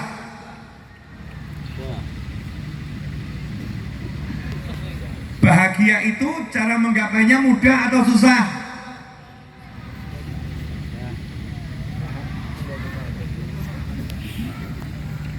Jawabannya nggak jelas. Bapak-bapak, bahagia itu mudah atau susah? Oke, agak sedikit bohong. Teriaknya mudah. Mudah. Ibu-ibu lebih jujur. Mau ngomong mudah ternyata susah. Betul. Pertanyaan saya, sehari-hari orang lebih banyak cerita kebahagiaan atau banyak keluh kesah? Sehari-hari ini loh, orang hidup ini cerita tentang kebahagiaannya atau keluh kesahnya? Ini handphone saya ini sengaja nomornya saya share ke seluruh dunia. Nomor saya ini saya share ke seluruh dunia. Ini WhatsApp yang masuk, Masya Allah, keluh kesah itu jauh lebih banyak. Belum ada ini yang WA saya, alhamdulillah, saya jual rumah laku 2 miliar, alhamdulillah. Belum ada. Yang ada rumah saya jual gak laku-laku, hutang saya menumpuk, rumah saya jual gak laku. Saya dipecat dari perusahaan, saya dipecat istri saya, ada ini, ada keluh kesah. Yang cerita bahagia hampir nggak ketemu. Ada, tapi hampir nggak ketemu. Coba yuk kita bareng-bareng merenung di majelis ini. Insya Allah 1,5 jam sudah selesai pengajiannya. Karena biasanya ceramah di sini lama atau sebentar? Allah gaya. Wah. Biasanya sebentar udah ngajak pulang, betul kan ya? Apalagi khotbah Jumat. Khotbahnya jangan kelamaan kan gitu. Bahagia itu karena yang enak atau karena yang gak enak? Saya ini tadi nih, Masya Allah nih, lihat betapa bahagianya saya. Dapat minuman jahe campur susu atau apa ini, habis ini, alhamdulillah nikmat. Ya alhamdulillah nikmat. Tadi begitu saya nyampe di bandara ketemu orang baik-baik nyambut saya. Terus saya diajak ke hotel, saya bisa sholat takdim maghrib sama isya, nikmat. Setelah itu saya diajak makan malam dulu. Makan malam dulu, Masya Allah.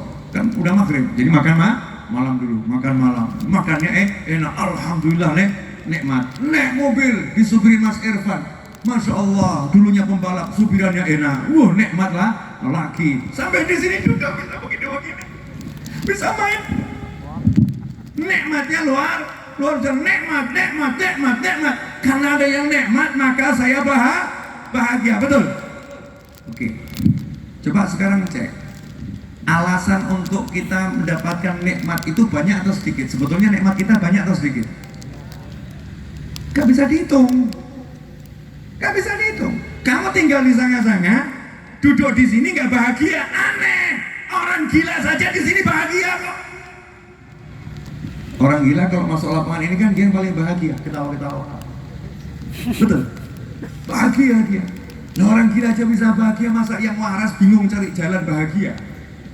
Yang waras bingung piye caranya seneng. Anehnya luar biasa. Kalau kamu hitung nikmatnya Allah, nggak mungkin bisa ngitung.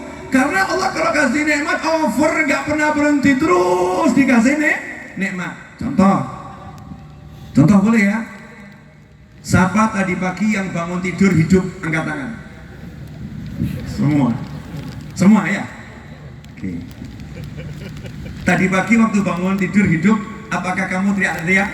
Alhamdulillah, aku hidup. Kemudian buat update status, hey guys, aku hidup. Ada yang begitu? Enggak, kalau ada yang begitu dibilang apa? Gila. Oke, saya buktikan siapa yang gila. Boleh? Boleh ya? Mohon maaf. Insya Allah nggak terjadi. Kalau Anda, saya nggak mau pakai kata kita, saya nggak mau jadi contoh yang ini soalnya. Insya Allah semuanya nggak kena ya. Kalau Anda bangun tidur, tiba-tiba tidak bisa bangun, nggak bisa bergerak sekujur tubuh. Saya mau nanya, sedih atau bahagia? Sedih. Ngomong nggak bisa, cuman begini. Anaknya bingung, suaminya bingung, terus netes. Saking sedihnya nangis, gak bisa apa-apa. Itu berlangsung selama 9 bulan. Saya mau nanya, yang sedih banyak atau sedikit? Suaminya udah mulai rembukan sama keluarganya. Iya, enak terus kebut tinggal lagi. Masya Allah. Naudzubillah min dzalik, ini suami gak beres ya. Wah, anaknya ibu nangis, ngomong sama bapak, ayah segera cari ganti deh, kelihatannya mama udah mau mati. Masya Allah. Anaknya diajari nonton sinetron, nggak diajari nonton kajian. Ternyata setelah 9 bulan tiba-tiba kamu tadi yang diuji begitu bisa gerak, bisa ketawa, bisa ngomong. Senang atau nggak senang? Maka kamu langsung update status, guys, aku bisa ngomong. Betul. Senang luar biasa. Kenapa nunggu di begitu? Kan kamu baru teriak bahagia. Sementara tiap pagi kamu bangun sehat, segar, senang. Kok hatinya nggak senang? Aneh. Mestinya bangun mulai, alhamdulillah urip guys, urip. Hidup tuh modal. Kamu punya duit, kalau mati ya percuma kayak. Bojomu ayu tapi gue mati nih. Suamimu tampan tapi kamu meninggal dunia. Kamu punya kekuasaan menguasai 9 negara tapi kamu mati, percuma. Modal utama wal asri innal insana lafi khusrin illa alladhina amanu wa amilus solihati wa tawassaw bil haqqi wa tawassaw bis sabr. Demi umur tuh, demi waktu, demi masa, rugi itu manusia. Hidup nikmat kok senengi ruwet terus. Boleh dilanjut? Karena udah 1 jam berapa menit Mas Ito? Hah? Tuh udah 1 jam 10 menit. Pakai doa enggak nanti? Nah, doa saya dijamin kabul. Oh ya asli bener. Doa saya malam hari ini dijamin kabul, gak mungkin ditolak. Gak mungkin ditolak. Jadi perlu doa nggak? Oh iya, kalau kamu nggak perlu, aku perlu kok. Kenapa? Yang jamin langsung Nabi Muhammad SAW. Gak nanggung-nanggung. Beb, jenengan kok berani ngomong begitu? Ya kan? Jelas berani, orang saya belajar. Rasul bersabda SAW, doaul musafir mustajab. Doanya musafir pasti kabul, yang bilang Nabi. Nah saya ini musafir, gak sembarang musafir. Solo, Surabaya, terbang Balikpapan, lewat tol, keluar. Kemudian jalannya setengah, oke setengah. Wallahu a'lam gitu kan ya. Nah, akhirnya nyampe ke lapangan, duduk berkeringat, teriak, ini safar to'ah, safar kebaikan. Ya itulah musafir yang disebut Nabi Muhammad SAW. Terus saya masih ragu, kabul gak ya kira-kira? Kira-kira kabul atau tidak? Saya manusia nggak jelas. Saya manusia jelas, alhamdulillah, kabul. Mau enggak kamu saya doakan? Kalau kamu enggak mau, tetap aku doakan. Karena saya kalau doa enggak nunggu diminta. Sebab kalau saya doakan kamu tanpa kamu tahu, itu lebih utama. Kenapa? Ada malaikat bisi, kamu juga dapat yang sama. Doa saya kalau lagi di rumah belum tentu kabul di rumah. Iya, belum tentu kabul, nggak ada jaminan musafir. Tapi kalau sekarang saya lagi kabulnya doa. Jadi nanti pakai doa nggak terakhir. Walaupun nanti ada yang doa nggak apa-apa. Cuman doa saya lebih kabul, safarnya lebih jauh. Yang lain juga kabul, betul. Mau nggak didoakan? Mau nggak ngurus. Berarti waktu doa 10 menit. Tinggal 10 menit lagi saya bicara. Ya, nggak sampai 10 menit. Tinggal 5 menit waktu saya bicara. Boleh saya tuntaskan ceramahnya? Manjur. Sampai kata. Saya tadi di mobil tadi. Saya itu kan suka memperhatikan di sekeliling saya. Ada satu bapak-bapak tuh di warung-warung sana sebelum sampai sini. Itu dia langsung berlari, ada motor di pinggir jalan, dia setengah menyingkirkan motornya, terus dia, Assalamualaikum Bim. Ya saya jawab, Waalaikumsalam, tapi kan suara saya nggak kedengeran. Padahal orang kalau dikasih salam wajib jawab, dan wajib jawab itu harus dengar. Maka sekarang saya jawab, Waalaikumsalam. Paham ya? Udah gak waras sih, gak apa-apa. Bahagia, yang penting bahagia. Bu, nah nikmatnya Allah itu kan banyak. Nah kenapa satu yang gak enak buat kita susah? Kenapa? Aneh toh? Saya kasih contoh nih, ibu-ibu paling ahli nih. Ibu biasa buang sampah enggak, Bu? Sampah, biasa kan ya? Nah, kalau di dapur ada sampah, ada tempat sampah yang sengaja bahkan disediakan tempat sampah. Sampahnya belum penuh, dibuang enggak? Biasanya ada yang buang, biasanya ada juga nunggu penuh, betul? Tapi semua sadar itu tempat sampah. Pertanyaan saya, apakah kamu pernah masuk dapur dan masuk rumah mengeluh? Rumah kok ada sampahnya, rumah kok ada sampahnya, rumah kok ada sampahnya. Pertanyaan saya, pernahkah kamu teriak-teriak mengeluh begitu? Enggak. Kenapa? Sadar yang ada sampah cuma di situ. Oh ini ruang tamu indah. Oh ini kamar indah. Oh itu dapurnya itu, oh indah sekali. Pojok itu aja yang nggak indah kan begitu ya? Oh itu taman indah. Oh ini indah, ini indah. Sekian keindahan di rumah kamu nikmati. Yang nggak indah nggak kamu nikmati. Betul? Sekarang kasus, anakmu lucu, rumahmu lucu, suamimu nyebelin, bahagia enggak? Anakmu lucu, rumahmu lucu, ya, pembantu rumah tanggamu menyenangkan, sahabatmu banyak, suamimu nyebelin. Pertanyaan saya, bahagia enggak? Bodoh. Lanang siji kok gak mumet lah apa? Laki-laki satu kok buat kamu pusing. Ya udah, itu anggap saja tempat sampah, gak usah kamu lihat. Puas. Paham gak Bu? Tapi ya jangan gitu-gitu amat. Maksudnya tuh buat contoh biar masuk kepala gitu ya. Kalau laki suami nggak enak, anggap saja tempat sampah. Tempat sampah kan isinya sampah. Tapi toh kamu pergi ke mall cari tempat sampah yang bagus, betul kan ya? Yang penting casingnya apa? Bener kan ya? Sehingga sampahnya nggak kelihatan. Sehingga kalau kamu lihat tetap enak. Kenapa tempat sampah bisa kamu lihat enak? Suamimu yang seperti sampah, kok nggak bisa kamu lihat enak?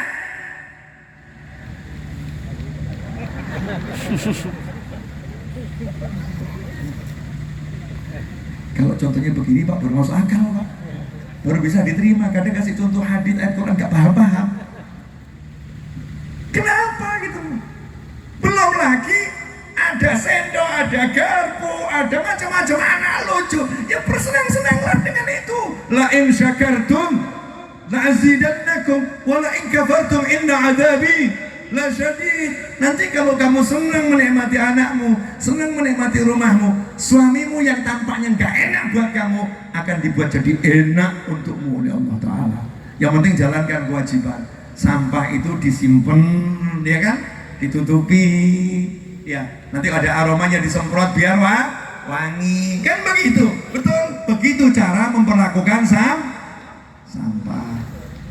Balik ke sini boleh? Mas, saya yakin istrimu bukan sampah. Aman Bu, aman. Ya, ya, cuman kalimatnya seperti belati yang mengiris jari jemari wanita-wanita yang memandang kecantikan dan ketampanan Nabi Yusuf alaihissalam. Tajam, lidahnya tajam. Pernah tidak mengalami tajamnya lidahnya istri? Jujur, pernah tidak ngalamin tajamnya lidahnya istri? Tapi ingat, kalau istri tidak menggunakan yang namanya apa Bu? Pisau, masakan nggak pernah jadi. Ingat-ingat saja, itu proses memasak saudara-saudara. Biasanya kalau habis lidahnya tajam, nanti lidahnya akan menyenangkan. Istriku yang marah tiba-tiba jadi, Mas, betul kan ya? Ada saatnya begitu. Oke, saya mau nanya, kalau toh istri ini jahat,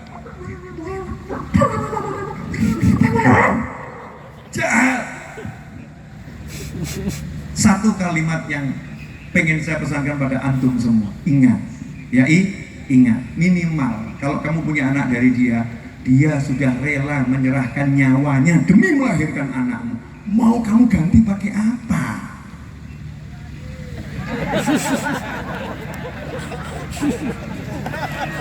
Maaf Bu, saya nggak menyarankan itu ya Bu ya, enggak. Itu kan hak pribadi masing-masing. Tapi saya nggak menyarankan. Itu nanti empat mata, jangan dipublik, jangan. Lanjut boleh? Boleh? Dia sudah melahirkan anakmu gitu loh. Kamu belum terbukti rela menyerahkan nyawa demi anak yang belum jelas, tapi istrimu terbukti udah rela menyerahkan nyawanya demi anakmu yang belum jelas, berbakti kepada dia atau tidak. Betul ibu-ibu? Jadi kalau cinta kepada anak, saya baru percaya cintanya ibu kepada anak. Kalau cintanya ayah ini masih tanda tanya. Ibu nggak perlu bukti akan cintanya, karena setiap bayi yang terlahir bukti cinta ibu pada anak. Tapi bayi yang terlahir tidak buktikan cinta ayah pada anak. Betul bapak-bapak? Oke. Yang kedua, kalau istrimu modelnya begitu, itu jalan ke surga. Karena wasobru thawabuhul jannah. Orang sabar itu tempatnya surga. Lah kamu tahajud nggak jelas, puasa Ramadan nggak jelas, sholat 5 waktu ngelamun, istighfar yang nggak cetok, sodakoh yo kadang kala, moto yo jelalatan, lambe yo gak karu-karuan, amal soleh nggak duwe, bojo ngamuk gak gelem sabar. Padahal kalau sabar itu penghapus dosa dan jalanmu ke surga. Makanya kalau istrimu marah-marah, langsung kamu senyum, surgaku. Gampang loh? Gampang atau gak gampang? Bu, jadi kalau suami bilang surgaku, kamu harus curiga. Jangan-jangan kamu disangkain lagi marah, gak begitu. Jelas semuanya? Mudah tuh, hidup ini mudah. Kenapa dibuat susah? Gampang, gak ada sing angel. Semuanya serba mudah. Nah, terakhir saya mau jelaskan ilmu pamungkas saya yang saya share ke seluruh jagat raya. Mau? Ya, judulnya tuh selalu berubah-ubah tapi kalimatnya sama. Moh mumet.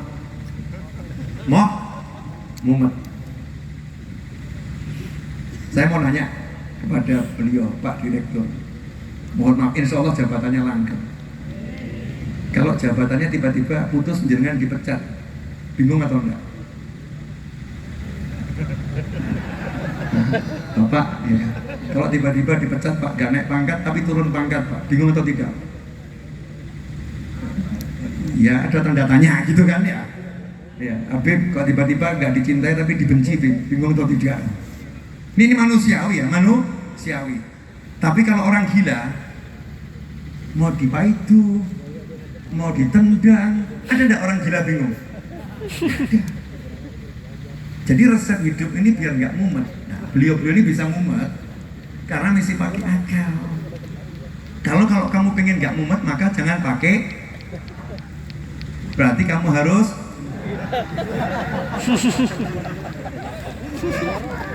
Sabar sih, bukan begitu, bukan. Mosok begitu, enggak begitu. Tapi saya mau belajar dari orang gila, tapi kita jangan jadi gila. Kenapa ada orang gila, hilang akal? Orang gila itu sakti loh. Sampai Tuhan pun tak menghukumi. Betul ya? Orang gila meninggalkan sholat dengan sengaja, nggak mungkin disentuh api neraka. Kenapa? Edan no. Kamu teriak, ayo sholat ya. Gak ngerokok, edan. Sakti atau nggak sakti? Sakti. Bahkan orang gila membunuh, ditangkap Pak polisi, terbukti menurut para ahli dia gila. Bebas atau nggak bebas Pak? Bebas demi hukum, betul kan ya? Orang gila nggak bisa disentuh hukum. Bahkan makanan pun, ketemu orang gila takut makanannya, maka orang gila makan dari tong sampah masuk ke perut, nggak pernah jadi penyakit, sehat sedia kala. Betul? Tapi jangan coba-coba kamu ambil di tong sampah makanan kamu makan. Kalau makananmu tiap hari yang kamu masak macam-macam aja, kamu hipertensi, kolesterol, asam urat, ya ratapan, lambung dan lain sebagainya. Betul begitu? Berarti orang gila sakti itu nggak sakti? Orang gila untuk bahagia nggak butuh teman, nggak butuh. Dia jalan sendiri, nggak ada yang menemani. Dilihatkan semua orang, tetap dia bahagia. Kamu udah ada di tengah ribuan orang, kamu sering sedih sendiri. Berarti yang gila yang mana? Yang gila yang mana? Yang gila yang mana? Sabar, belum selesai. Ini bagian yang paling asik nanti di sini. Jadi kenapa ada orang gila? Begitu ya? Karena Allah ingin menunjukkan kepada kita. Karena Allah ingin menunjukkan kepada kita. Saat manusia tak menggunakan akalnya dan sepenuhnya percaya kepada Dia yang Maha Kuasa, maka Allah akan buat dia bahagia dan kuat sejati apa adanya. Maka orang gila tidur diguyur hujan nggak sakit. Orang gila tidur kena panas matahari nggak sakit. Karena hatinya dikuasai Allah Ta'ala, dia nggak bisa berpikir apapun juga. Maka kalau kamu pengen sehat, kamu pengen senang, kamu pengen bahagia, qul huwallahu ahad, Allahus samad, lam yalid walam yulad, walam yakul lahu kufuwan ahad. Pegang ini, katakanlah yang ada cuma Allah. Qul huwallahu ahad, Allahus samad. Allah lah yang menjadi sandaranku, Allah lah yang menjadi tempat aku kembali, Allah lah andalanku. Tak ku andalkan teoriku, tak ku andalkan anak buahku, tak ku andalkan usahaku, tak ku andalkan upayaku, tak ku andalkan aset-aset dan kekayaanku, tak ku andalkan siapapun itu. Yang ku andalkan hanya Tuhanku. Meskipun aku berupaya semaksimal mungkin, meskipun aku bekerja sehebat mungkin, meskipun aku kumpulkan harta sebanyak mungkin, tak pernah hartaku, temanku, kawasanku, jabatanku, dan semua relasiku itu ku percaya lebih dari Tuhanku. Aku lebih percaya pada Allah daripada yang lain. Selesai. Saya itu paling sebel kalau ketemu manusia berlagak jadi Tuhan. Sebelnya kok. Saya panggil, Mas, tolong buatkan ini. Gak mungkin bisa, gak bisa. Waktunya gak mungkin nyampe, gak bisa. Ya Allah, ini manusia berlagak jadi Tuhan karena pakai apa?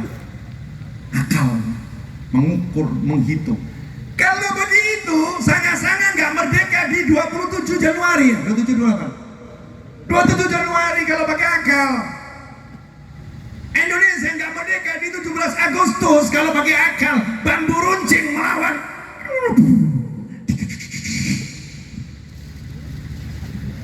Gak level. Ini sama. Gak level. Gak merdeka kalau pakai akal. Tapi penduduk negeri ini gak mengandalkan akal, tapi mengandalkan Tuhan. La ilaha illallah Muhammadur Rasulullah SAW. Nah kalau kita disuruh jangan pakai akal dulu, tapi bilang insya Allah bisa. La haula wa la quwata illa billah. Kemudian baru kita pakai akalnya untuk berpikir, tenaganya untuk bekerja. Nanti Allah akan bimbing kamu untuk mewujudkan apa yang kamu mau. Contoh, udah lewat ini jamnya ini Mas. Tuh, iya harus dilanjut karena nggak boleh berdiri sini ceramahnya nih. Belum selesai soalnya. Sayyidatuna Maryam alaihissalam dalam keadaan letih, lelah, butuh makan, gak bisa bangun berdiri, butuh makan, butuh minum, minta sama Allah Ta'ala, ya Allah beri aku makan dan minum. Jawabannya Allah, goyangkan batang kurma. Coba kalau Sayyidatuna Maryam alaihissalam pakai akal, terus jawab Allah, ya Allah maaf ya Allah, aku perempuan lemah, letih, gak mampu apa-apa. Batang kurma ini 10 laki-laki pun goyangkan gak akan goyang ya Allah. Masa kamu suruh aku perempuan goyang yang lemah pula? Ya masuk akal dong ya Allah, gak masuk akal. Gimana sih ya Allah? Ngeri atau gak ngeri kalau jawabannya begitu? Ngeri atau gak ngeri? Ngeri atau gak ngeri? Tapi Sayyidatuna Maryam alaihissalam hasya wa kalla, gak mungkin jawab seperti itu. Yang ada gak pakai mikir. Perintahnya Allah goyangkan, batang kurma dipegang, digoyangkan, gak bergoyang kecuali tubuh beliau. Tubuhnya yang bergoyang, batangnya gak goyang. Apa kata Allah? Kamu goyangkan, nanti buah kurmanya akan berjatuhan dalam keadaan yang indah, jatuh dari atas gak akan hancur, dan persis di samping tubuhmu, sehingga tinggal kamu ambil makan nikmat. Kalau pakai akal nggak mungkin. Siapa sih yang bisa menggoyangkan batang kelapa kemudian biar kelapanya berjatuhan? Ada yang sanggup? Goyangkan batang kelapa, nanti kelapanya berjatuhan. Ada yang sanggup? Susah kan? Laki-laki 10 aja susah, ini perempuan 1. Tapi perintah Allah dijalanin. Digoyangkan, nggak goyang kecuali tubuhnya. Akibat buah kurmanya dijatuhkan sama Allah Subhanahu wa Ta'ala. Itu contoh yang pertama. Yang kedua, Nabi Musa alaihissalam ketemu laut yang luas bersama wanita, orang-orang tua dan anak-anak Bani Israel. Dikejar sama Fir'aun yang lagi marah. Fir'aun tuh nggak marah aja udah ngeri, apalagi Fir'aun lagi marah. Dan Fir'aun tuh sejarah mengatakan Fir'aun tidak berani keluar dari istana ketika ada Nabi Musa karena takut. Fir'aun karena takut sampai sembunyi di istana. Tapi Fir'aun ini keluar dari istana, memimpin pasukannya dan mengerahkan semua pasukan prajurit istimewanya dengan semua persenjataannya. Kejar Musa dan Bani Israel yang nggak bersenjata. Kenapa? Marah, mau dibantai. Dipimpin sendiri dan pengen melihat pembantaiannya. Nabi Musa jalan kaki dan naik kendaraan bawa orang-orang tua, ketemu laut. Ya umatnya protes. Nabi Musa katanya mau nyelamatin kami. Nih depan laut, tuh belakang Fir'aun. Kau udah gini gimana ini? Jangan cuma janji-janji. Nyelamatin kami gimana ini? Depan laut. Belakang itu Fir'aun lagi marah. Mati kita di sini. Nabi Musa apa terus kemudian jadi galau? Galau begitu? Enggak, tenang. Kalla inna ma'iya rabbi sayahdin. Nyantai jawabannya, dan jawabannya nggak masuk akal. Coba Bapak TNI, Pak Polisi di tengah-tengah umat begitu, ya ada musuh yang besarnya luar biasa. Terus jawabnya begitu Pak, nggak pakai teori, nggak ada rencana loh Pak, nggak punya rencana. Gimana nih rencana penyelamatan gimana? Nggak ada rencana Nabi Musa. Padahal Nabi Musa alaihissalam itu dari bayi hidupnya di kamar Fir'aun. Nabi Musa dari bayi dididik oleh Fir'aun dengan guru-guru yang lengkap di istana, ahli senjata, ahli strategi, ahli matematik, ahli biologi, semuanya itu guru terbaik. Istana Fir'aun menjadi gurunya Nabi Musa alaihissalam. Tapi hari itu dihadapkan pada tentara Fir'aun, Nabi Musa nggak ngomong strategi. Tapi jawabannya apa? Karena paham juga, nenek-nenek suruh melawan Fir'aun, mampus. Nggak ada senjata ngelawan Fir'aun, mampus. Udah nggak usah mikir strategi. Kalla inna ma'iya rabbi sayahdin. Jawaban gak masuk akal kalau kita pakai akal.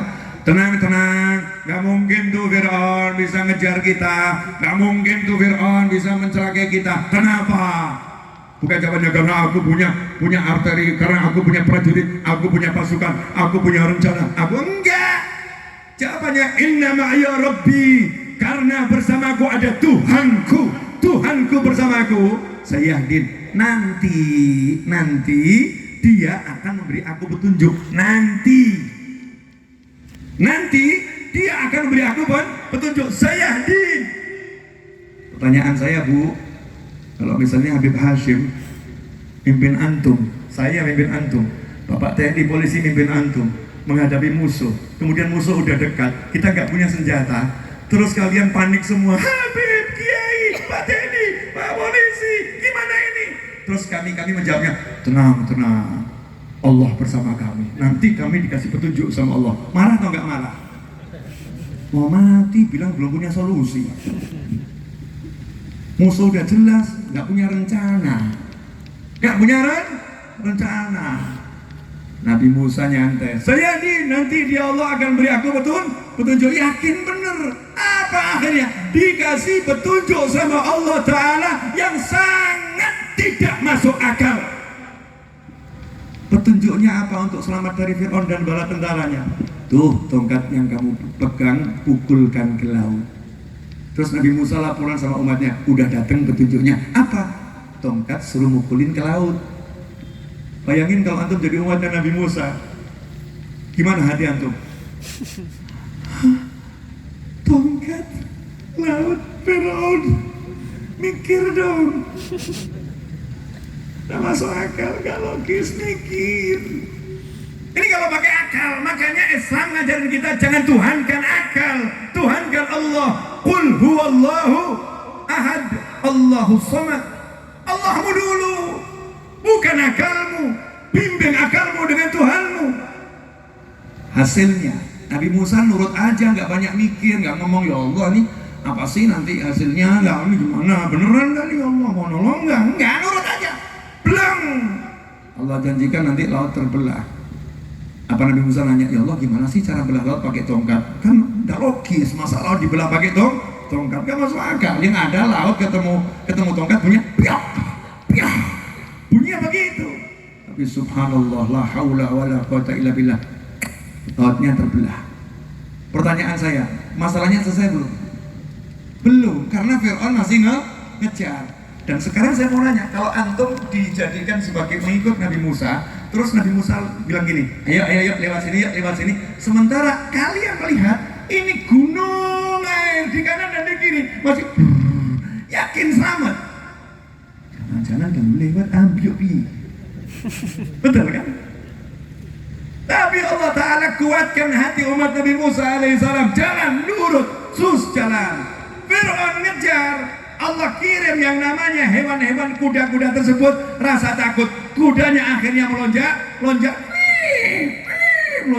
nggak bisa maju, ditahan sama Allah Ta'ala, nggak pakai benteng, nggak pakai barikade, tapi pakai katanya Allah, jangan maju, kudanya nggak bisa maju. Inilah Islam, hiduplah dengan iman, bukan hidup dengan akal. Hasilnya apa? Sampai di tepi, kudanya suruh jalan lagi. Selesai ditahan, dilepaskan, larinya kenceng dengan bernafsu.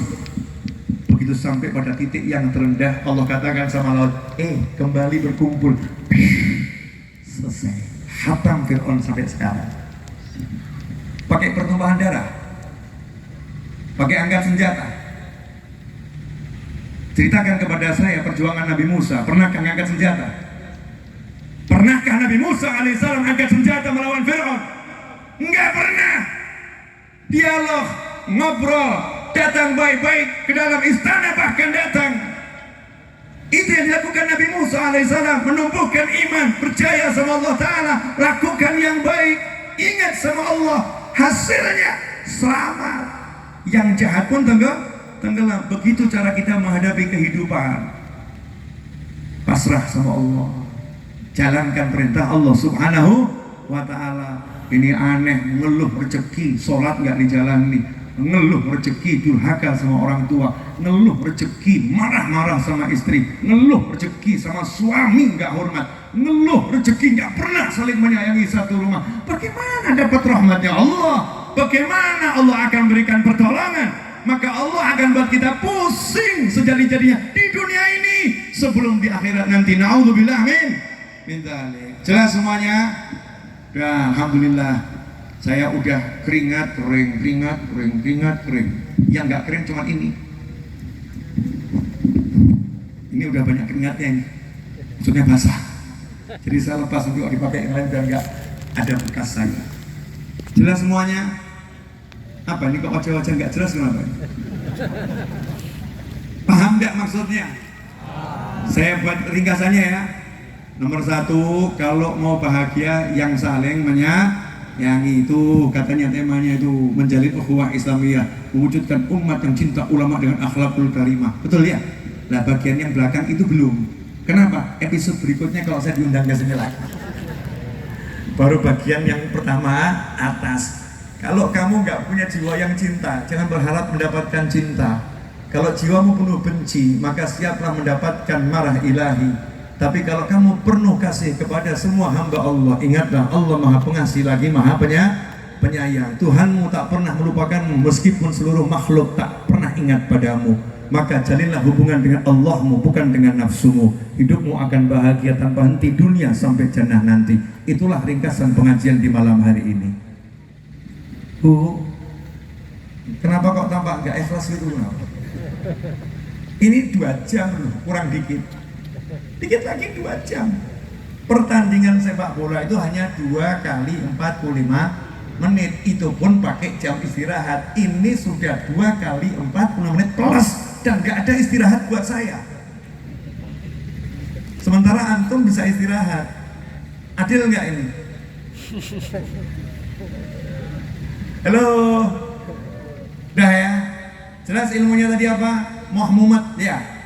Jangan banyak dipikir, tapi lakukan yang baik. Jalani, nanti akan ada solusi. Yakin pasti ada solusi. Nggak usah bingung. Karena Tuhan Allah Ta'ala taruh kita ke muka bumi ini dan jamin. Nih, ilmu ini tolong pakai sebagai penutup.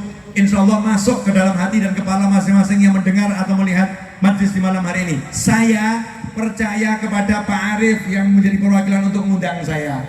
Diundang oleh beliau. Ya, diundang oleh beliau. Saya percaya. Kemudian saya dikasih tempat istirahat di sebuah hotel. Saya nggak pernah nanya, cek ke beliau, Pak, hotelnya baik nggak Pak? Pak, hotelnya ada makan nggak Pak ya? Pak, nanti kira-kira di hotel saya dikasih minum nggak Pak ya? Pak, hotelnya kira-kira ada tempat tidurnya nggak Pak ya? Pak, yakin Pak nih hotelnya baik Pak? Saya nggak pernah nanya. Saya masuk ke dalam hotel dan beliau pilihkan tempat yang bagus, kasih makan yang oke, kasih minum yang penuh, banyak minumnya. Sampai saya bingung harus minum yang mana. Ada jahe, ada kopi, ada teh, ada air, semuanya lengkap. Mana yang harus saya minum? Baru saya percaya sama beliau. Beliau menjamin saya. Allah Ta'ala turunkan kita ke muka bumi. Allah beri alam yang indahnya semacam ini. Mata melihat tanpa henti keindahan ilahi di sana dan di sini. Allah tunjukkan bagaimana Allah menjamin yang namanya binatang terbang ke sana dan ke sini, yang melata semua dijamin sama Allah. Kemudian Allah bilang sama kamu, hidupmu aku jamin, jangan ragu. Terus kita mikir, urip gak ya ini? Terus kita ngomong, ya Allah, gimana ya Allah? Ya Allah gimana ya Allah? Ya Allah gimana ya Allah? Ya Allah gimana ya Allah? Saya kasih contoh, kalau saya telepon beliau tadi seperti itu, Pak gimana Pak? Pak gimana Pak? Kira-kira beliau sebel atau nggak sebel? Sebelnya luar biasa. Saya nggak minta minum sama panitia, disediakan minum.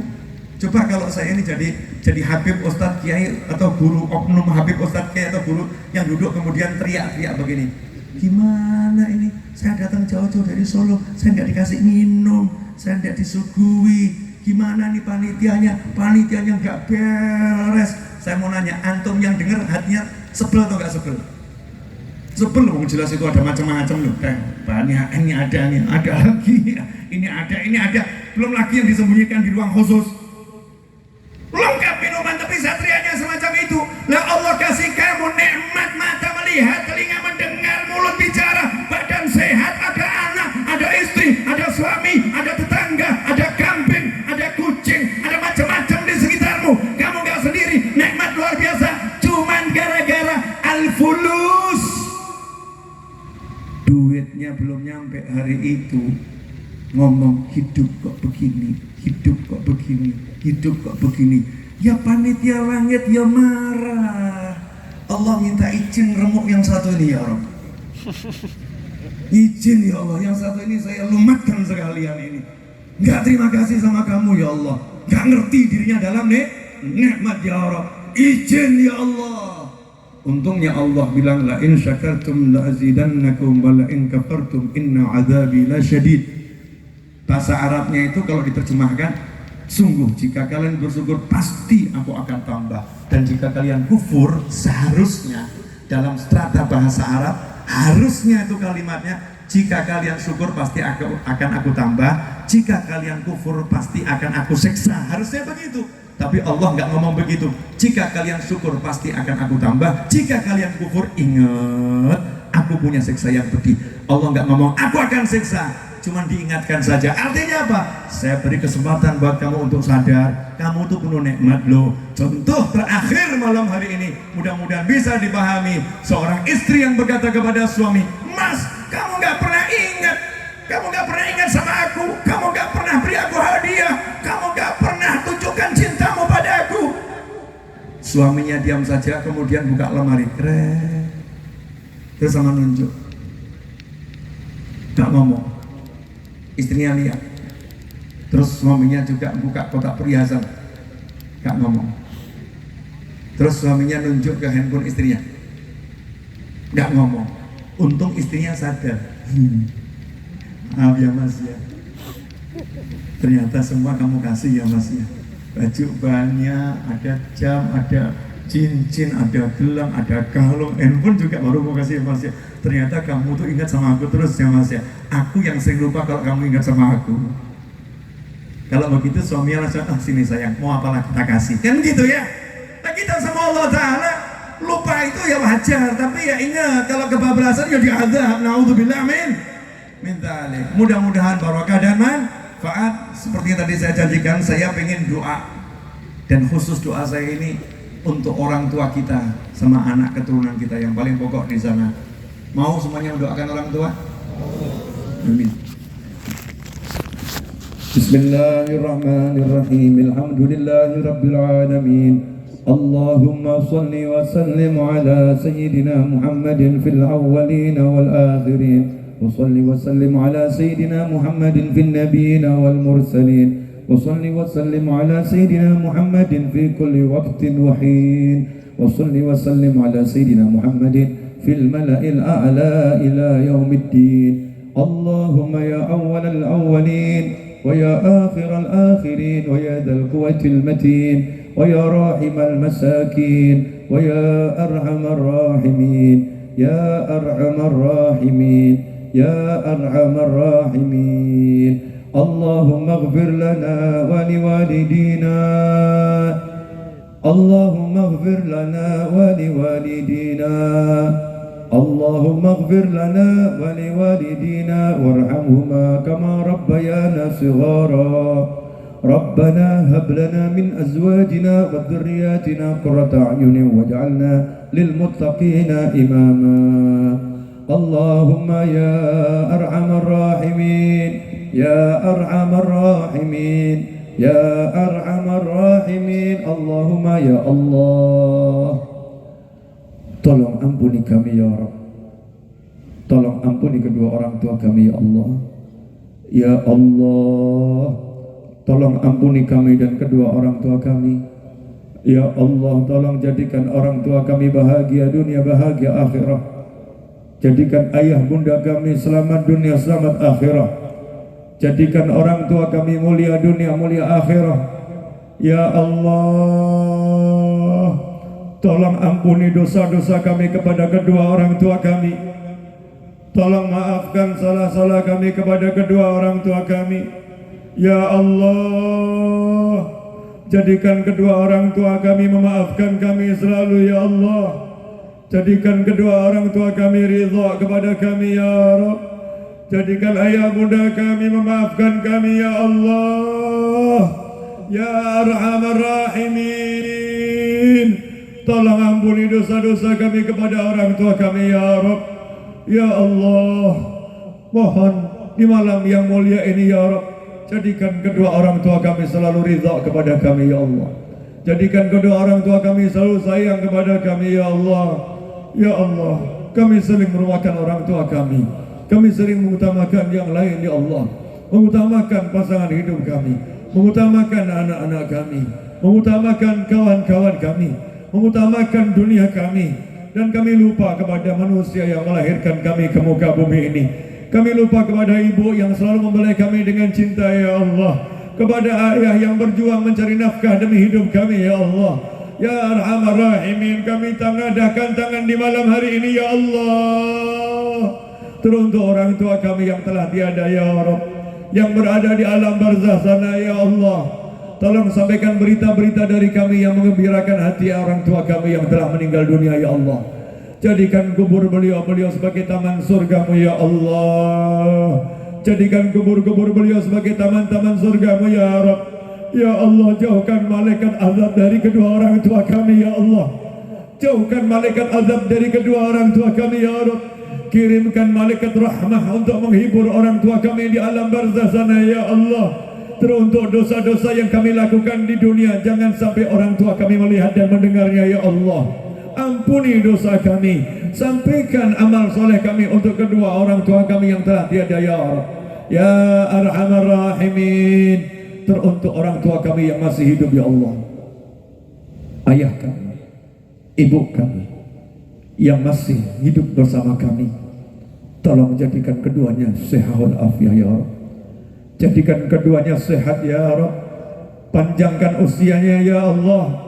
Panjangkan usianya ya Allah dalam kebaikan, dalam kenikmatan, dalam kebahagiaan, dalam ketaatan, dalam keridhaan ya Arhamar Rahimin. Panjangkan usia orang tua kami dalam kebahagiaan ya Allah. Jadikan orang tua kami bahagia ketika mendengar suara kami. Jadikan orang tua kami bahagia ketika menatap wajah kami. Jadikan orang tua kami bahagia ketika berada duduk bersama kami ya Arhamar Rahimin. Dan jadikan pula kami bahagia saat menatap orang tua kami. Jadikan kami bahagia saat mendengar suara orang tua kami. Jadikan kami bahagia saat duduk bersama orang tua kami ya Arhamar Rahimin. Teruntuk putra-putri kami, anak-anak kami, cucu-cucu kami, keturunan kami ila yaumil qiyamah ya Allah. Tolong jadikan seluruh anak-anak kami beragama Islam ya Rabb. Jadikan seluruh anak keturunan kami hamba-hamba yang beriman kepadamu dan Rasulmu Muhammad sallallahu alaihi wasallam. Ya Allah, selamatkan anak keturunan kami dari keburukan dunia dan keburukan akhirah. Jadikan putra-putri kami selamat dunia, selamat akhirah. Mulia dunia, mulia akhirah. Tentram dunia, tentram akhirah. Bahagia dunia, bahagia akhirah. Jadikan putra-putri kami senang berdekatan dengan kami ya Allah di jalan-Mu. Dan jadikan kami selalu senang dengan keberadaan anak keturunan kami di dekat kami ya Allah. Jadikan bahagia kami dalam bahagia bersama-Mu ya Arhamar Rahimin. Jadikan kami bisa memandang dengan penuh cinta, berbicara dengan penuh cinta ya Arhamar Rahimin. Jadikan hati putra-putri kami tertaut dalam cinta kepada kami ya Allah. Jadikan kami yang terbesar dalam pandangan anak-anak kami ya Arhamar Rahimin, melebihi kenikmatan dunia yang ada saat ini maupun saat nanti ya Allah. Ya Rahman, ya Rahim, ya Arhamar Rahimin. Tolong selamatkan anak-anak kami dari keburukan zaman ini ya Allah. Selamatkan putra-putri kami ya Allah. Kami ingin tumbuh tua bersama anak-anak kami dalam cinta ya Allah. Kami ingin selalu bersama putra-putri kami dalam kasih ya Allah. Tolong jadikan semuanya bersama kami sampai akhir nanti ya Arhamar Rahimin. Ya Allah, jadikan putra-putri kami wali-wali-Mu ya Allah. Jadikan putra-putri kami kekasih-kekasih-Mu ya Allah. Jadikan putra-putri kami hamba-hamba pilihan-Mu ya Arhamar Rahimin. Ya Rabb, berikanlah kami dan yang hadir semua ya Rabb kenikmatan di dalam menyebut nama-Mu Allah. Berikan kami kenikmatan ketika mendengar nama-Mu disebut Allah.